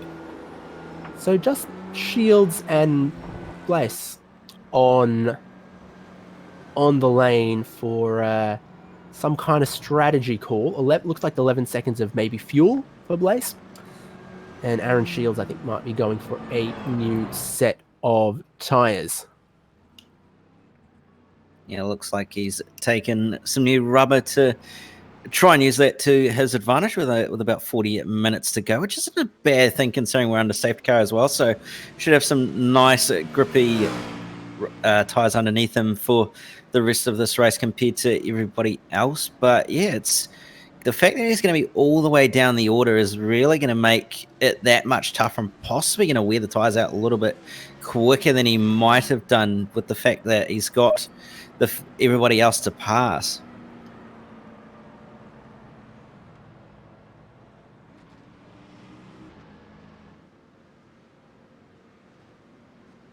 Well, I'm sure Job Stewart, Reese Cohen expected this. Weren't pushing too hard early goings in the race. But they are nonetheless compressed to the field with a couple of drivers behind. Do have newer tyres on.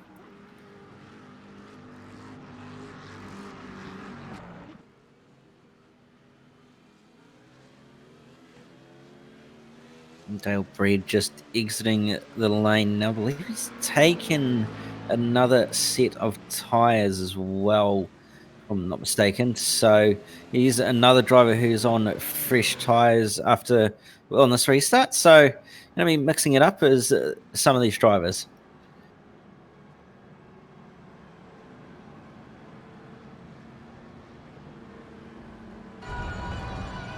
So 40 minutes, about what we're going to have left in this opening round. Carbon Gaming GT3 ESeries. When we get back racing, when that safety car comes in at the end of this lap, a little bit of weaving there, just make sure your tyres are ready to go at the restart. Tension building. Job Stewart needs a good restart. Jeff Connell will be thinking to himself, what can I do with this new set of Pirellis underneath my race car, knowing that everyone in front of him is not going to have quite as much grip as he got. Is he going to push hard on the first lap to try and grab some positions, or is he just going to wait for them to fall apart? Who knows? We'll wait and see. We're not going to have to wait too long at all. As the pace car comes in, Job Stewart controls the field. That green flag is going to drop in just 1 second. Here comes the field. And green at Sebring.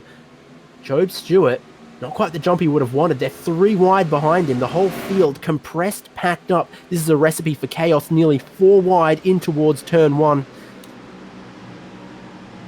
Clean so far. Rhys Cohen has gotten to the lead of the race, it looks like.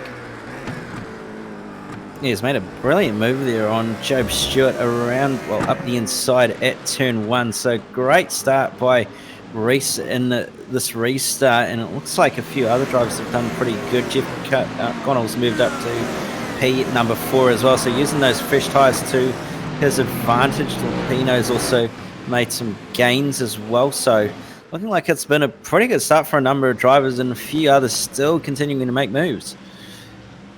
Big check up to the hairpin, but our field cleaner on this restart than they were on the race start.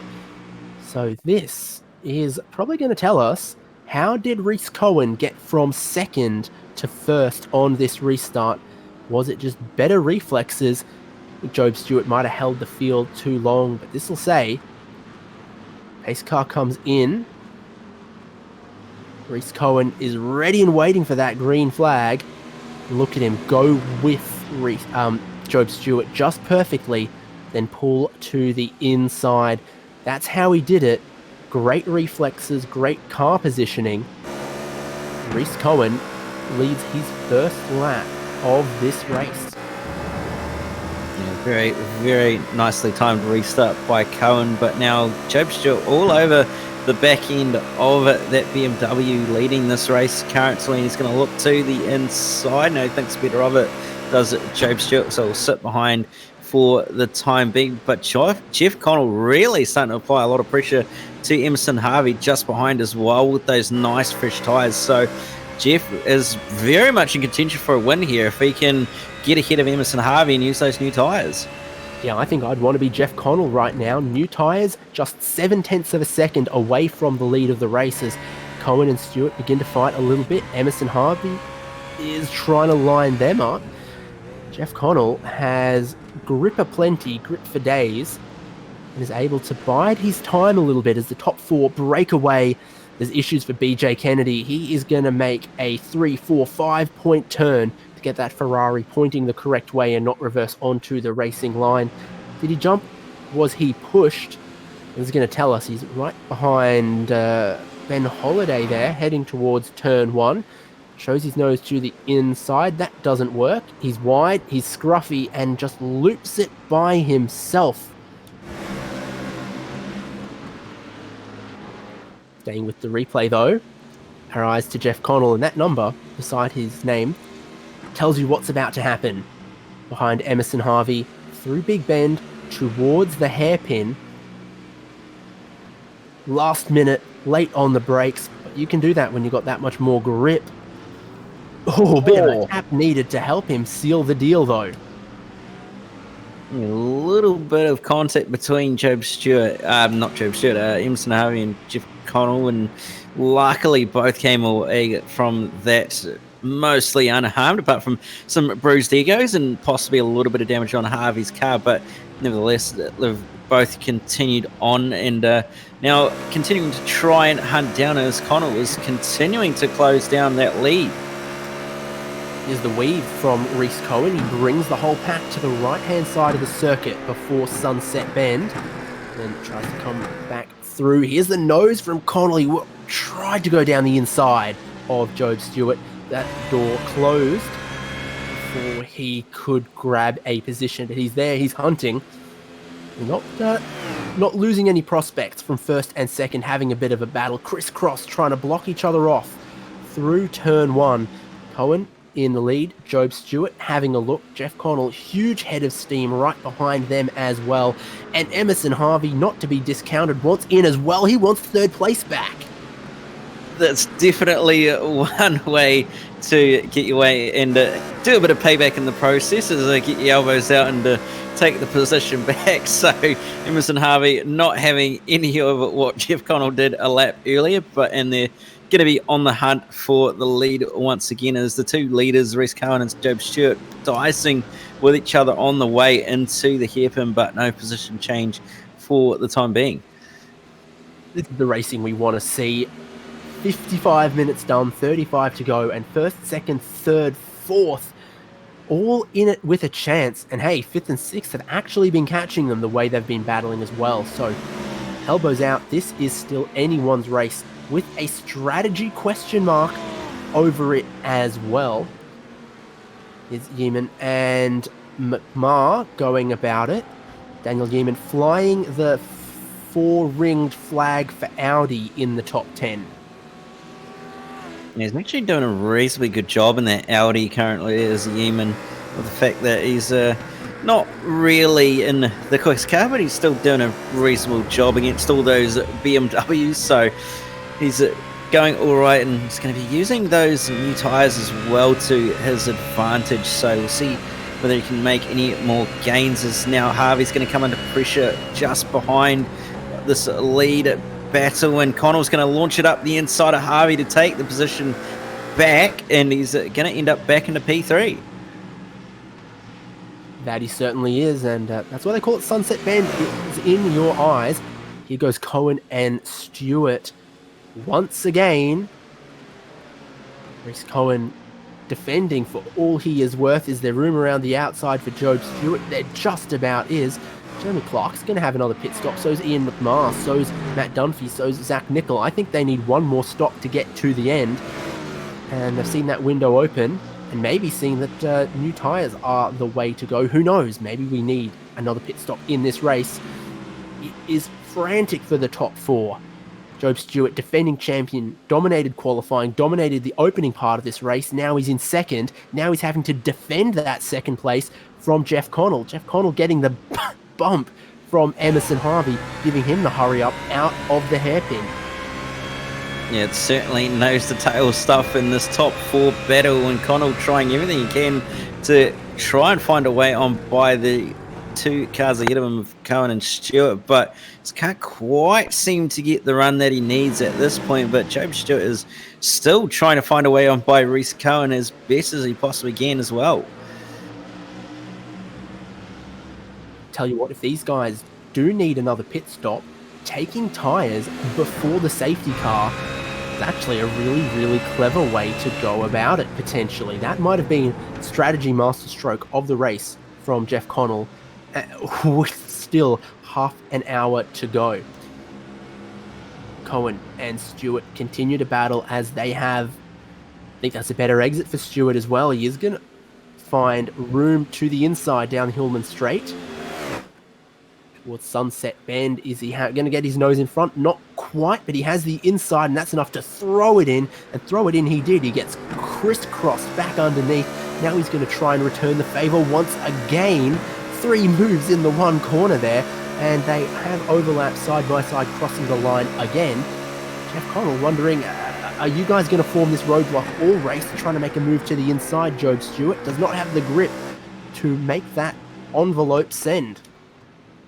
Yeah, he certainly doesn't. And Connell trying to find a way on by, but just can't quite do it, as Job Stewart is trying to hold off Jeff Connell, who's on an absolute charge, and he just can't quite seem to find a way on by. So needs to try and work out how to find a way on by if he wants to use his tyres to the best as he can, with the fact that there possibly is that secondary stop involved, and now lap traffic possibly going to be involved as they're all checking up, and it's going to be 2 by 2 between Cohen and Stewart going to try and hold it round the outside, but not going to be able to get the job done. Lap traffic, they have to drop in single file. Big flash of the headlights from your leader, Reese Cohen. Job Stewart pulls out, realizes there's no room there. Down the inside is going to come Jeff Connell. He can't make that one stick either, and your top 4 are separated by 7/10 of a second. 2/3 of the race done, 1/3 and maybe a pit stop. I'd say almost certainly a pit stop still to go for these guys. Wow, this is some quality racing, and I think just enough respect given that they're all keeping it on the pavement. There have been some moves, some sends, and we'll see who can triumph here and now.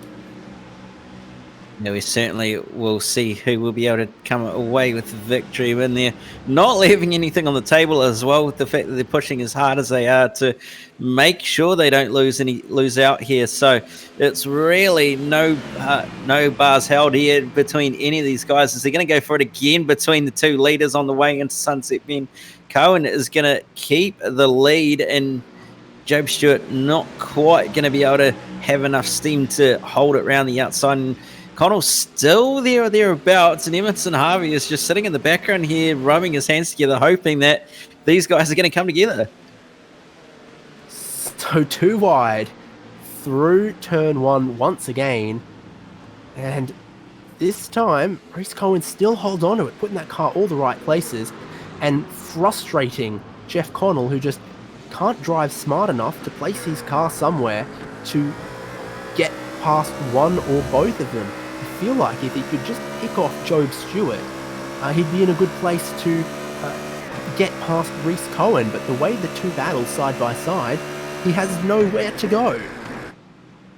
Yeah, he certainly doesn't. He's just looking left, right, centre. He's looking in every which way direction that he possibly can, but there's just no gap opening for it because of the fact that Job Stewart is doing everything he can to protect that second place. So it's really a battle of wits currently for this final 2 spots on the podium, and Emerson Harvey starting to put a bit of pressure on Connell now, with the fact that he's been sitting behind in 4th place for some time as well. Give you an idea of the way they're battling and maybe of the tyre wear as well. Job Stewart's fastest lap of this race, a 2-minute 0.4. His last lap, a 2-minute 3.2, 2.8 seconds off his best. Such is, I think, the tyre drop-off and the battle that they're having here. Yeah, it's very, very possible that the tyre wear is actually really starting to hurt those who haven't pitted, with the fact that the lap times have really dropped off. But the fact that they are battling as hard as they are is really costing them dearly, and it's actually starting to bring in the likes of Lupino and Howard into this as well, as they've done a 2:01.9 for Howard and a 2:02.8 for Lupino, whereas Emerson Harvey, Jeff Connell and Stewart and also Cohen all within the 2-minute 3 region. So if they don't start hurrying up, they're actually going to end up losing out to the 2 coming up behind them. Remember when Howard spun by himself, ended up down as far as 14th, 15th or so? Now he's in 6th, battling for 5th and not dropping away from the leaders. I say battling for 5th, and here he goes. A narrow entry into turn 1, but down the inside, that is a good move from Tyler Howard, and he'll know that those guys just in front of him have been battling, and if he can get some clean laps, he'll close in on them, I think. So what a story of 2 different halves of this race for Tyler Howard.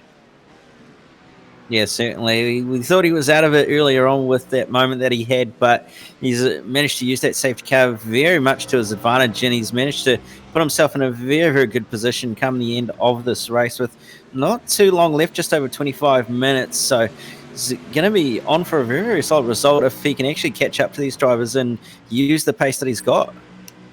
Now, Director Jay Kennedy has all of the numbers in front of him, and he knows Aaron Shields pitted for a bit of extra fuel and a set of tyres underneath that safety car, cut his way through the field, and might just be closing in the front runners as well. And if they need an extra stop, and he still needs an extra stop, it's going to be a shorter splash of fuel for Aaron Shields than it's going to be for our top 4. So he's in an interesting strategy position as well. No man's land on the track right now, but he's got grip and he's got fuel, and those give him a bit of an ace up his sleeve in the strategy department in this exciting final 25 minutes of the race. Yes, certainly. He's going to have an ace up his sleeve and with the way things are going, and if he can use it well, he's going to be very much in the position that he's going to want, which is probably going to be first place, but we'll have to wait and see what happens as those top 4 are starting. How's the front grip for Jeff Connell? Throwing it into Sunset Bend, just that much hotter, still getting to the inside. I think if the front tyres are wearing off for some of those other guys, then he is not quite having those concerns just yet. Gap to lead is 16 seconds for Aaron Shields. Cam McDougall going for a final stop, add some fuel.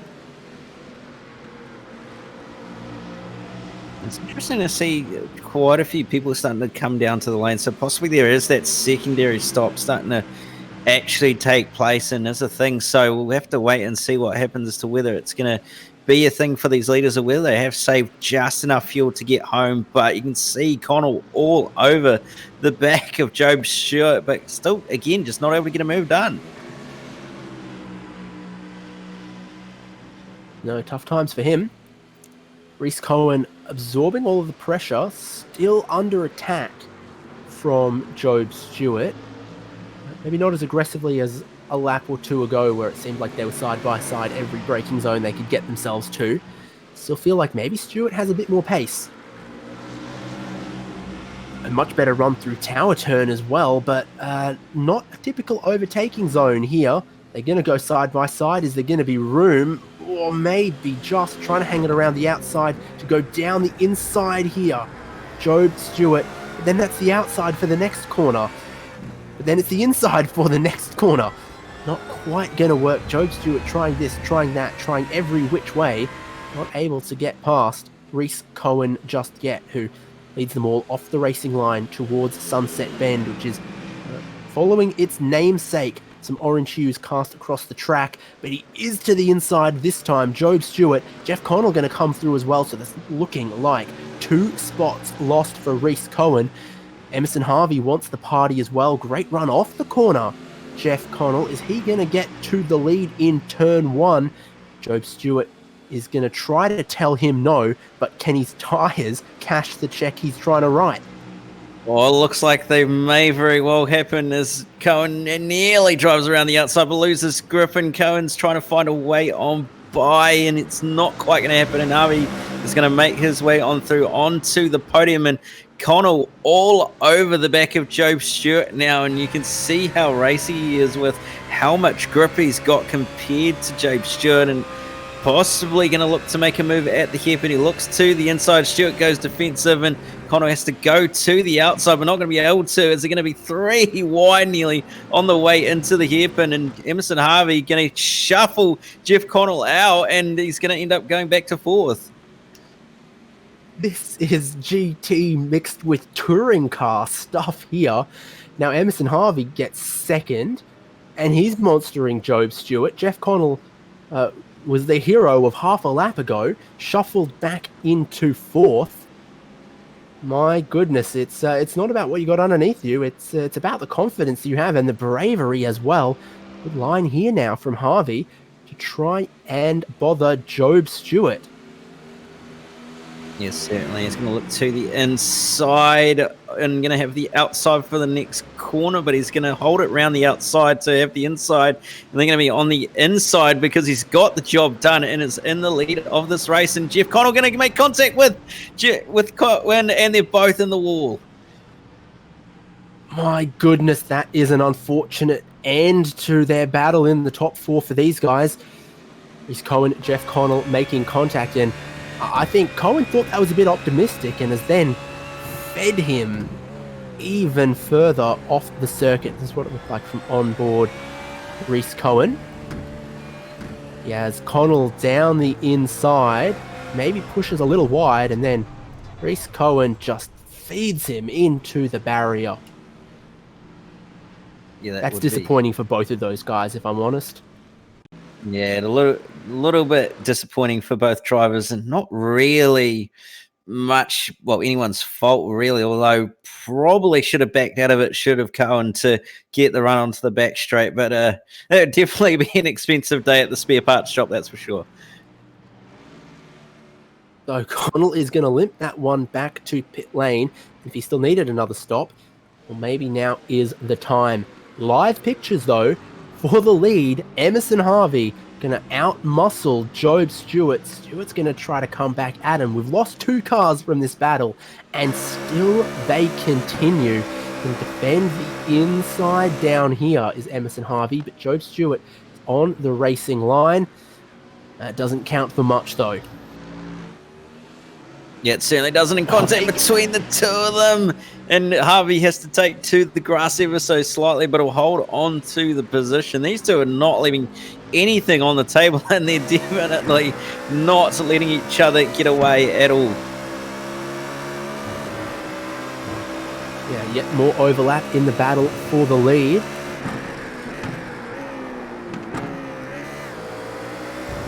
Looking good for Job Stewart at the moment. And he's back through into the lead onto the Ullman straight, around the outside. More speed, more power for Emerson Harvey. Job Stewart back into second. Tyler Howard in third. Just 0.6 of a second back from the lead of the race.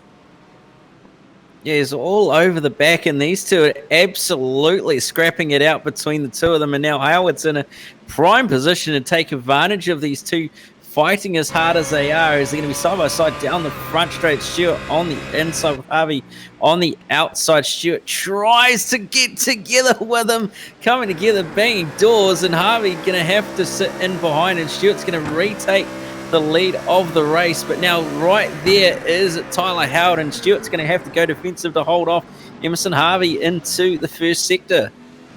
The sun sets over Sebring. The action heats up on the track once again. Job Stewart defending the lead from Emerson Harvey. Tyler Howard in third, joining the battle. Matt Lupino's not far behind either. This could be anyone's race still. Bit of a look from Harvey is defended by Stewart, and Tyler Howard can take his preferred line through the hairpin, make this a 3-car battle. I tell you what, if the first 45 minutes was a little bit spaced out, follow the leader, since the safety car, this race is alive, and Emerson Harvey is giving it that heartbeat. Yeah, he certainly is. And again, they're nearly banging doors, and Harvey runs a bit wide, and now that's going to allow Tyler Howard to possibly have a look around the outside, but not quite going to have enough bravery to hang it around, so he's going to slot in behind, but he's got some very, very good paces, Howard, and he's going to use it to his advantage. He's going to try and go around the outside of Emerson Harvey, but not quite going to be able to get it done. So are these two going to let Job Stewart get away? This is the biggest lead of the race anyone's had in as long as I can think of. He's got 0.6 of a second, and what a huge relief and comfort that safety margin is. Yeah, it certainly is a nice little buffer at the moment for them, and currently Reese Cohen still trying to recover after that incident earlier on, and Jeff Connell all the way down in 21st after pitting with massive damage. Job Stewart comes into the lane, so the second round of pit stops are taking place now, and this is going to get spicy because it's really going to be a matter of pit crews. So a lot of our field have made that second pit stop. We saw when the window looked like it opened, a bunch of drivers came in. Our top drivers, of course, wanted the clean air. They stayed out, didn't want to pit into any traffic. Jeremy Clark has made his second stop 8 laps ago. So now he's going to come on through, maybe start picking off a couple positions, at least one from Pete Dunham. Where is he going to be with the others? He's ahead of Job Stewart. All of that battling that Job Stewart had with sharp intake of breath, Emerson Harvey, Tyler Howard, Reese Cohen, Jeff Connell, has meant that he's been undercut by the Ferrari of Jeremy Clark, it looks like. Yes, so clearly not too ideal for Job Stewart, but this is really going to spice this order up with the fact that now Jeremy Clark is the effective race leader now. So this is just turned in from a three-way or a four-way fight to suddenly we're going to have 5 cars or even 6 fighting for the lead. Yeah, indeed. What a nail biter round one is proving to be so far at Sebring. Emerson Harvey yet to make his stop, is with the big number 1 lit up on his car. Tyler Howard right behind. Matt Lupino's dropped back a car length or so. Are we going to see these guys jump on the lane? They are the only 3 who haven't made a second pit stop at this point. So then you got to ask, how much further can they go? Big dive from Tyler Howard. Huge dive on Emerson Harvey as they both come for pit in. Matt Lupino looked like he gained a whole lot of time on that pit entry on them as well. So when those 3 come out, where are they going to be? Aaron Shields, does he have enough fuel? That's a big question mark because he pitted underneath the safety car compared to some others. So he cycles through into the lead. Is he short maybe a litre or 2 on the fuel? Yeah, it's very possible that he might not quite have enough to get home, but we'll have to wait and see what happens. But effectively still going to be in the race lead for the time being as Clark and co come down the front straight into turn number 1, and Harvey has indeed jumped them, but it's going to be very close on the exit as Clark is going to be not quite close enough to get a move done. So Emerson Harvey going to come out ahead of this little battle pack, and Tyler Howard actually going to have lost time to the group ahead of Job Stewart and co. So here we go. Everyone's made 2 pit stops. Emerson Harvey slots past Dale Breda also on that pit. Oh no! Strategy. Jeremy Clark turned around into the wall. Emerson Harvey around as well. Job Stewart around. What happened there? 3 wide heading towards the hairpin. There was a pinch. What has gone on? Jeremy Clark has copped the worst of that, so we'll view it from his perspective. There you can see Here he is, trying to follow Emerson Harvey, trying to get past Dale Breda. Just looked like he might have been trying to make a move and just ran out of room, unfortunately. There just wasn't room for Job Stewart in the BMW there. He pulled left to try to make the move. There was already another car there. Job Stewart. Oh, whoa. I want whatever Emerson Harvey's got for a guardian angel. Yeah, that was very, very close to ending in tears for Emerson Harvey. There you can see on board Job Stewart running out of room, and then on the grass just couldn't pull it up and actually hit the wall as well on the way by. But that is extremely close, and Harvey would have just seen a flash of headlights and then darkness. So let's reset now. 12 laps to go. Job Stewart and Jeremy Clark back out on track together again, both walking wounded, worse for the wear here. And they've got Reese Cohen right behind them. So Reese Cohen has the tidier car down the inside of Jeremy Clark. 3 wide. Did that work last time? No. Is it going to work this time? Slightly better results. Jeremy Clark being just belted around the park in the closing section of this race. Reese Cohen went 2 for 1 though, and moved himself up into 6th. Yeah, and there's contact Jeremy behind us now. Stewart's back has returned serve on Job Stewart there. Yeah, it looks like it was a little bit of a, I guess, retaliation to some extent on Job Stewart for Jeremy Clark, but looked sort of like it was a bit of a checkup that Clark didn't quite expect. So it'll be interesting to see what happens, but you can just see there on the replay it was not too ideal for Job Stewart. No, it wasn't. That's some drama right there. Job Stewart, bit of damage on his car. quite a bit of damage on his car. Trundling along in 11th. No good for the defending champion, the man who qualified on pole and led the first half of this race. Now in 11th, vulnerable to Beric Linton, Dalton Ellery, and Brady Carr immediately behind. Jeremy Clark still fighting for all he can against Ben Blaise, Ian McMahon. Here is a huge, huge question mark on Aaron Shields. Is there fuel in that BMW to get to the end?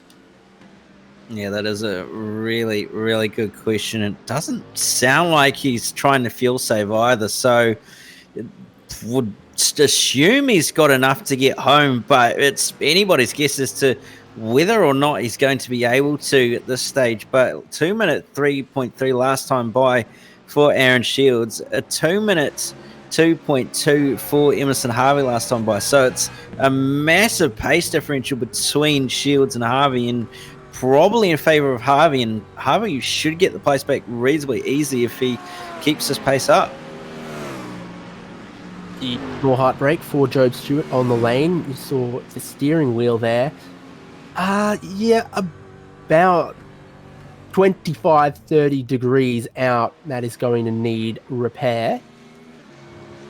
So Emerson Harvey is in second, definitely has fuel to get to the end. Tyler Howard is in third, definitely has fuel to get to the end. Your question marks are Aaron Shields and Dale Brader. And a big what could have been here, I think, for Jeff Connell. Yeah, certainly a big what could have been for Jeff Connell. He had amazing pace and should have probably been in the lead of this race now, but unfortunately what happened has happened, so he's unfortunately down the order a bit. And it's really what could have been for a lot of drivers, really, especially those former top 5 drivers who were all fighting so hard for the race win. Wow, yes, indeed. So even with our 20 minutes of this race done, and only 8 minutes to go, still Aaron Shields from the lead on the lane.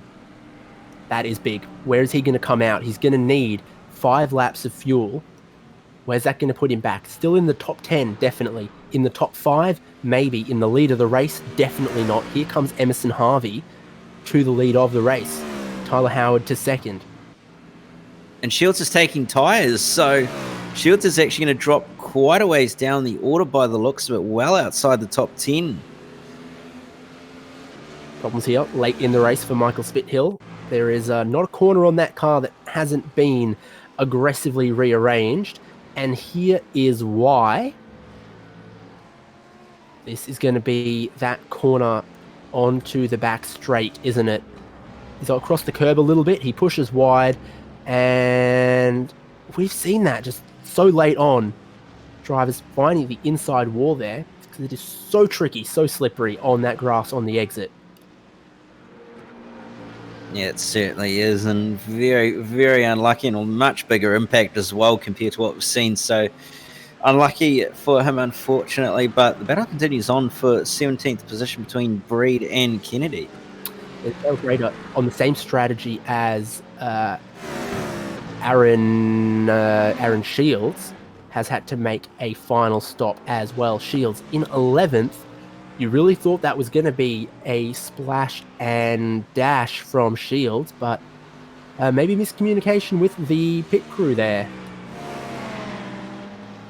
Yeah, not quite sure why he ended up taking tyres, as he would have been in a far better position if he didn't take tyres, but appears to be what it is, so we'll see what he can do with those new tyres, but I imagine he'll be struggling for at least the first lap or so.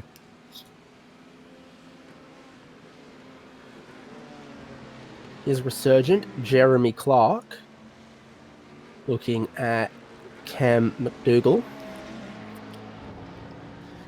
You see the position indicators on the windscreen that only update as they cross the line. These guys have both picked up 2 positions on this lap from those drivers who had to pit.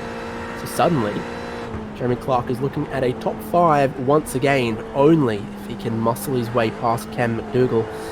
Might be a little bit of damage, a little bit of straight line speed missing from that Ferrari. I don't think there's any aggression missing from the driver's seat, though.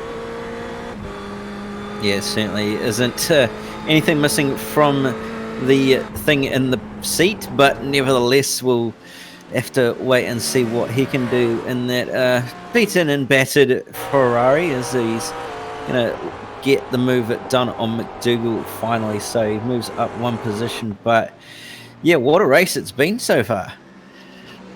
Exactly. If you're in the campgrounds, you can open your marshmallows now because Brady Carr has gotten that McLaren into the top 10.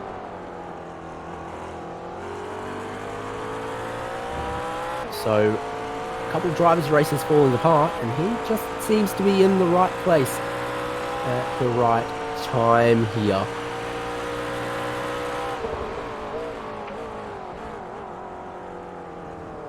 What about Emerson Harvey, though? Because he's only got 2 seconds of a lead, and it is evaporating in a hurry. Tyler Howard was 1.2 seconds faster last lap. Has there been a short fill gone wrong for Emerson Harvey here, and he is trying to pedal like crazy to make that thing get to the end? It does sound like he might be fuel saving a little bit here just to try and get home. He's going to have about 2 or so laps left when he crosses the line, so it's going to be very, very close. But yeah, not quite sure how he will have underfueled.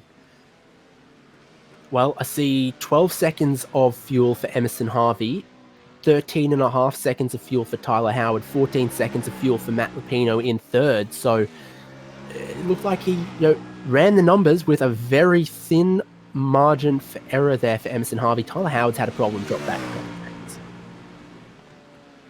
Seeing 3 laps to go, but that lap wasn't good for Tyler Howard. Yeah, it certainly wasn't. And indeed, Emerson Harvey is fuel saving. He was actually clutching on the way into turn number 1. So big problems for Harvey here with only a handful of laps to go, and could be in very, very big strife here. Let's look at the dashboard on his way down to the hairpin. Up into 5th gear. Oh, that is the clutch in for sure. Big lift. How early is that? 150 meters, 200 meters? You don't do that if you're not worried, and he is worried. Yeah, it's certainly not going to be ideal for him, and he's really going to need to be careful here that he doesn't run out of fuel or lose too much time as well to Tyler Howard, who's absolutely driving the wheels off the car. And maybe overdriving it too, because he was 2 seconds back. Now he's 3.5 seconds back, now 2.8 seconds back. The times chopping and changing there, but Howard, don't know what his situation is. Maybe ride on board with him for a quick minute as well, but definitely looked like he took just a litre or 2 more at the most recent stop. If he's got concerns, maybe they're just not quite as severe. Yeah, certainly doesn't sound like he is fuel saving, so he's very much pushing as hard as he possibly can at this point to try and catch up to Emerson Harvey. And you can see now the gap as Emerson Harvey is just off in the distance, and it's going to be a matter of if as to where he gets the move done, as Emerson Harvey is maximum conservation in fuel right now. You can, with your own eyes, see that gap closing in. You can see the number shrinking from about 3.7 seconds. It's down to 1.5. There's almost 2 minutes on the clock when they cross the line. Is this the white flag, or is there another after it? We don't know just yet, but look at this. Emerson Harvey will be begging for the checkered flag at the end of this lap, because if it goes one longer, you really feel like Tyler Howard has got him.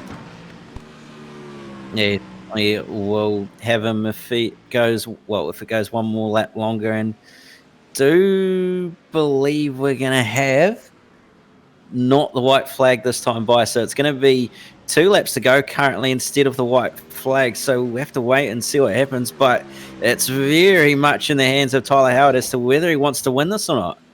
Yeah, either way, it's bad news for Emerson Harvey. Tyler Howard just eating into that lead, corner after corner. 1.3 seconds right now.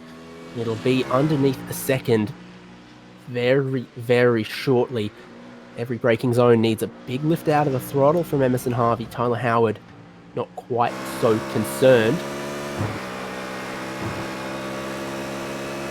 Matt Lupino, Reese Cohen, I think a bit too far back to factor into this one right now. This battle is Harvey versus Howard versus Fuel Cell. Certainly is, and he's going to be running on empty at some point. So Harvey's just going to have to keep on saving fuel if he wants to make it home and try and win this race as well, with the fact that it's not going to be too much longer to go. And doesn't so look to the lead, look to the clock, look to the flag stand. Do you see the checkered flag out? I think the checkered flag is out right now. Emerson Harvey has dodged a bullet, brought it home on fumes, and taken the win. Tyler Howard run out of steam and challenge at the end. Matt Lupino in third. He's going to grab that one. Reese Cohen in fourth. What drama, what intrigue right at the end here. Emerson Harvey holds on with maybe fumes left in the tank. The fireworks are in his honor tonight. Certainly are, and what a drive to barely get home on fumes. So great drive by Emerson Harvey to get the win in the end, albeit barely with any fuel left in the tank. But what a race it was, especially early, not too long ago before it all unfolded. Big lap here means there's still a couple battles going on yet to make it to the checkered flag. Actually, most of them have met the checkered flag now. But still a few drivers coming around to see that checkered flag, including Stuart Lucas and Jack Anderson. Jack Anderson was a bit higher in the field earlier on. This has not been his greatest drive, down 4 positions from where he qualified at the minute. So you're going to be able to get one back between right here and the checkered flag. A good exit on to the Ullman Straight would do him great wonders towards Sunset Bend. Rearwards from Lucas.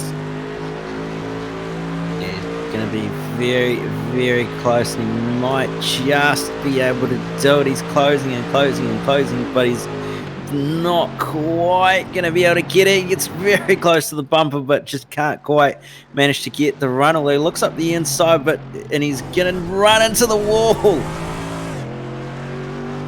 That is commitment there for Jack Anderson. He'll still limp it across the line, not lose a position. Nothing ventured, nothing gained. Not sure he's making friends with the crew with that one. Well, that one came to a boil slowly, Cam, but boil at the end it did. Let's have a look at the results from Sebring here. Carbon Gaming International GT3 ESeries. Emerson Harvey, 42 laps of racing, the victor from Tyler Howard. Matt Lupino in third. Reese Cohen could have been a winner today. Second on the grid, he finishes fourth. Jeremy Clark in fifth, belted around the circuit at points. Cam McDougall sixth, Ian McMahon seventh. Dalton Ellery, from no qualifying time in the back of the grid, comes to 8th place, 24 positions gained.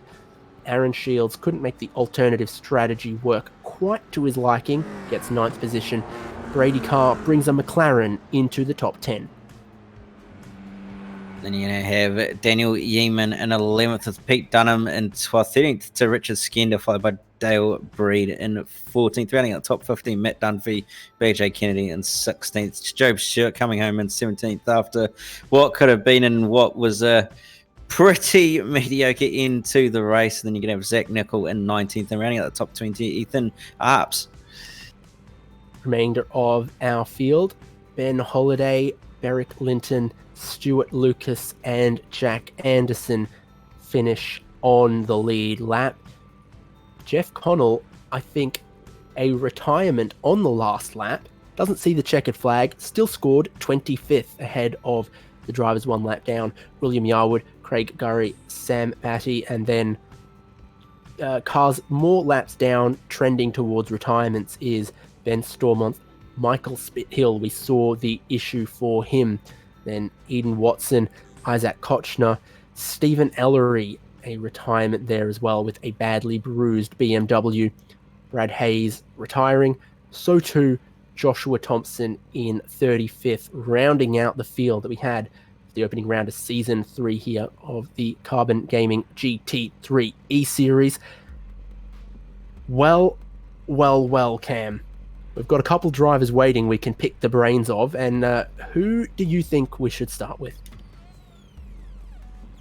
Well, probably to start off with Harvey, who was your race winner. So got Emerson Harvey in the box, your race winner. Emerson, pretty good way to finish the lineup after what was a very, very eventful race. Yeah, that was a pretty insane battle there for a second. Pretty nerve-wracking, but saved fuel, under-fueled by a fair bit, and took the win there. So pretty good. Did see you end up actually being very, very close to running the fuel with the fact that you did have to conserve a lot of fuel, but nevertheless you got it done. And what was the pit strategy in terms of how you wanted to do it? Did you think tyres were going to be a major factor, or did you know that the tyre wear wasn't quite going to be as bad as you thought it was? Well, we've tested that at a certain stage tyre wear isn't really a factor. I think it's maybe a lap 15, 16. It doesn't really affect the car too much, but we didn't think that tyres was a good option because you just lose too much time on retiring. So we decided that just fuel was the best option, and it was. So very happy with that decision. Getting into the next round, it's obviously going to be another very interesting lot of racing, but are you looking forward to it at all? Yeah, definitely.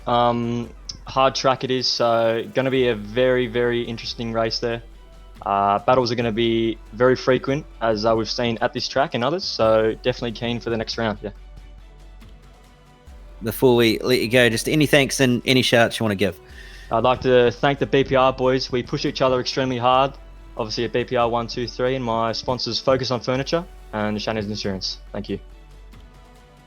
You have it, David, your race winner, and I believe you're going to be standing by with a second place finisher. Indeed. Ought to be able to find second place man, Tyler Howard. I mean, it was one of 6, maybe 7 drivers raced to win tonight. And how did you see the halves of the race between the first half versus after the safety car? I had quite a bad first stint there. I spun on the first lap, and I spun again in my first stint. And then I didn't think I really had the pace to catch that top pack, but they were battling super hard, and I managed to get there. Strategy, always a big question in these longer races, 90 minutes tonight. 2 pit stops for you. How did you approach it? What were your thoughts before the race? Anything adjusted on the fly? Our fuel calculations are looking a bit rough, so I just kind of calculated myself on the fly there and had a rough guess, and I got pretty lucky. I think I finished with about 0.8 estimated laps left of fuel. So pretty close. At the end, you stand on the podium in round 1 of the new season. It's a pretty good start for you. We're going to see you all the remaining races, I hope. Yep, that's the plan. So hopefully you just keep it nice and consistent from here.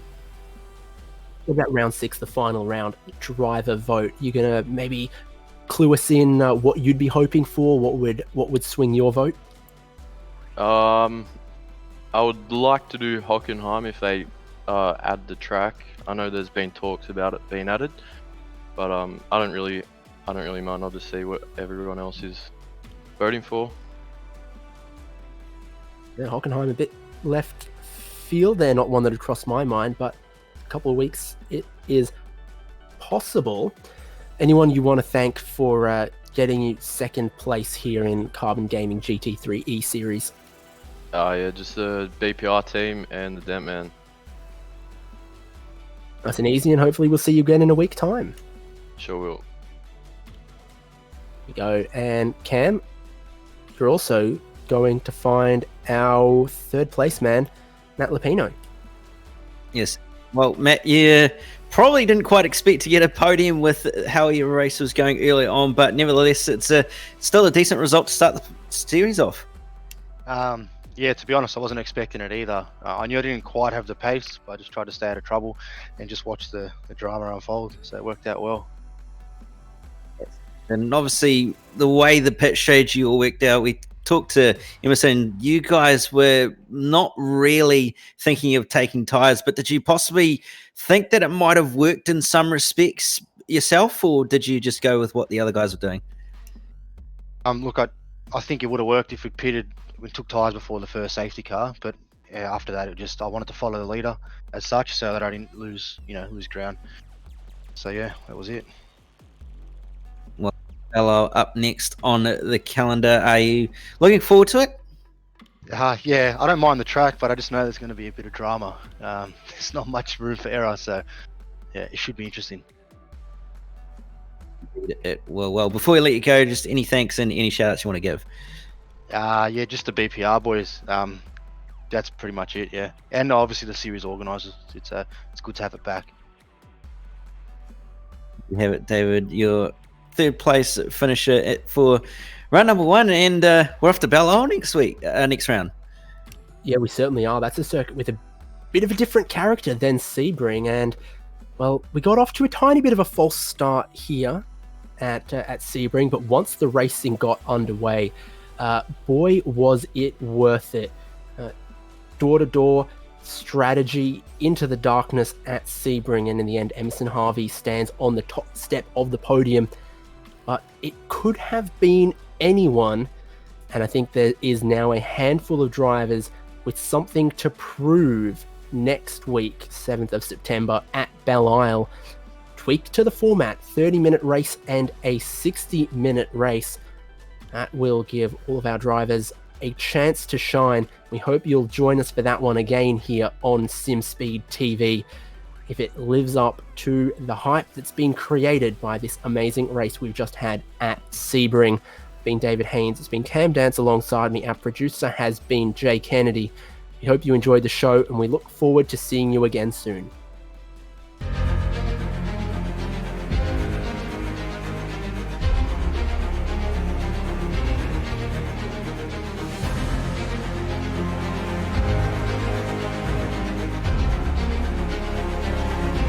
Fantastic. This is GT racing right now. He's got traction. He's got everything outside of both of them. Maloney. Oh, he's taking Anderson. Anderson's up to Oh my God! Big crash. Oh my goodness, half the field's going to get involved. Second very close. These guys I want to make their way through the field very quickly. Oh, there we go. Oh no, that's massive. This is it. This is over. I can't believe this. Oh my God. God, what?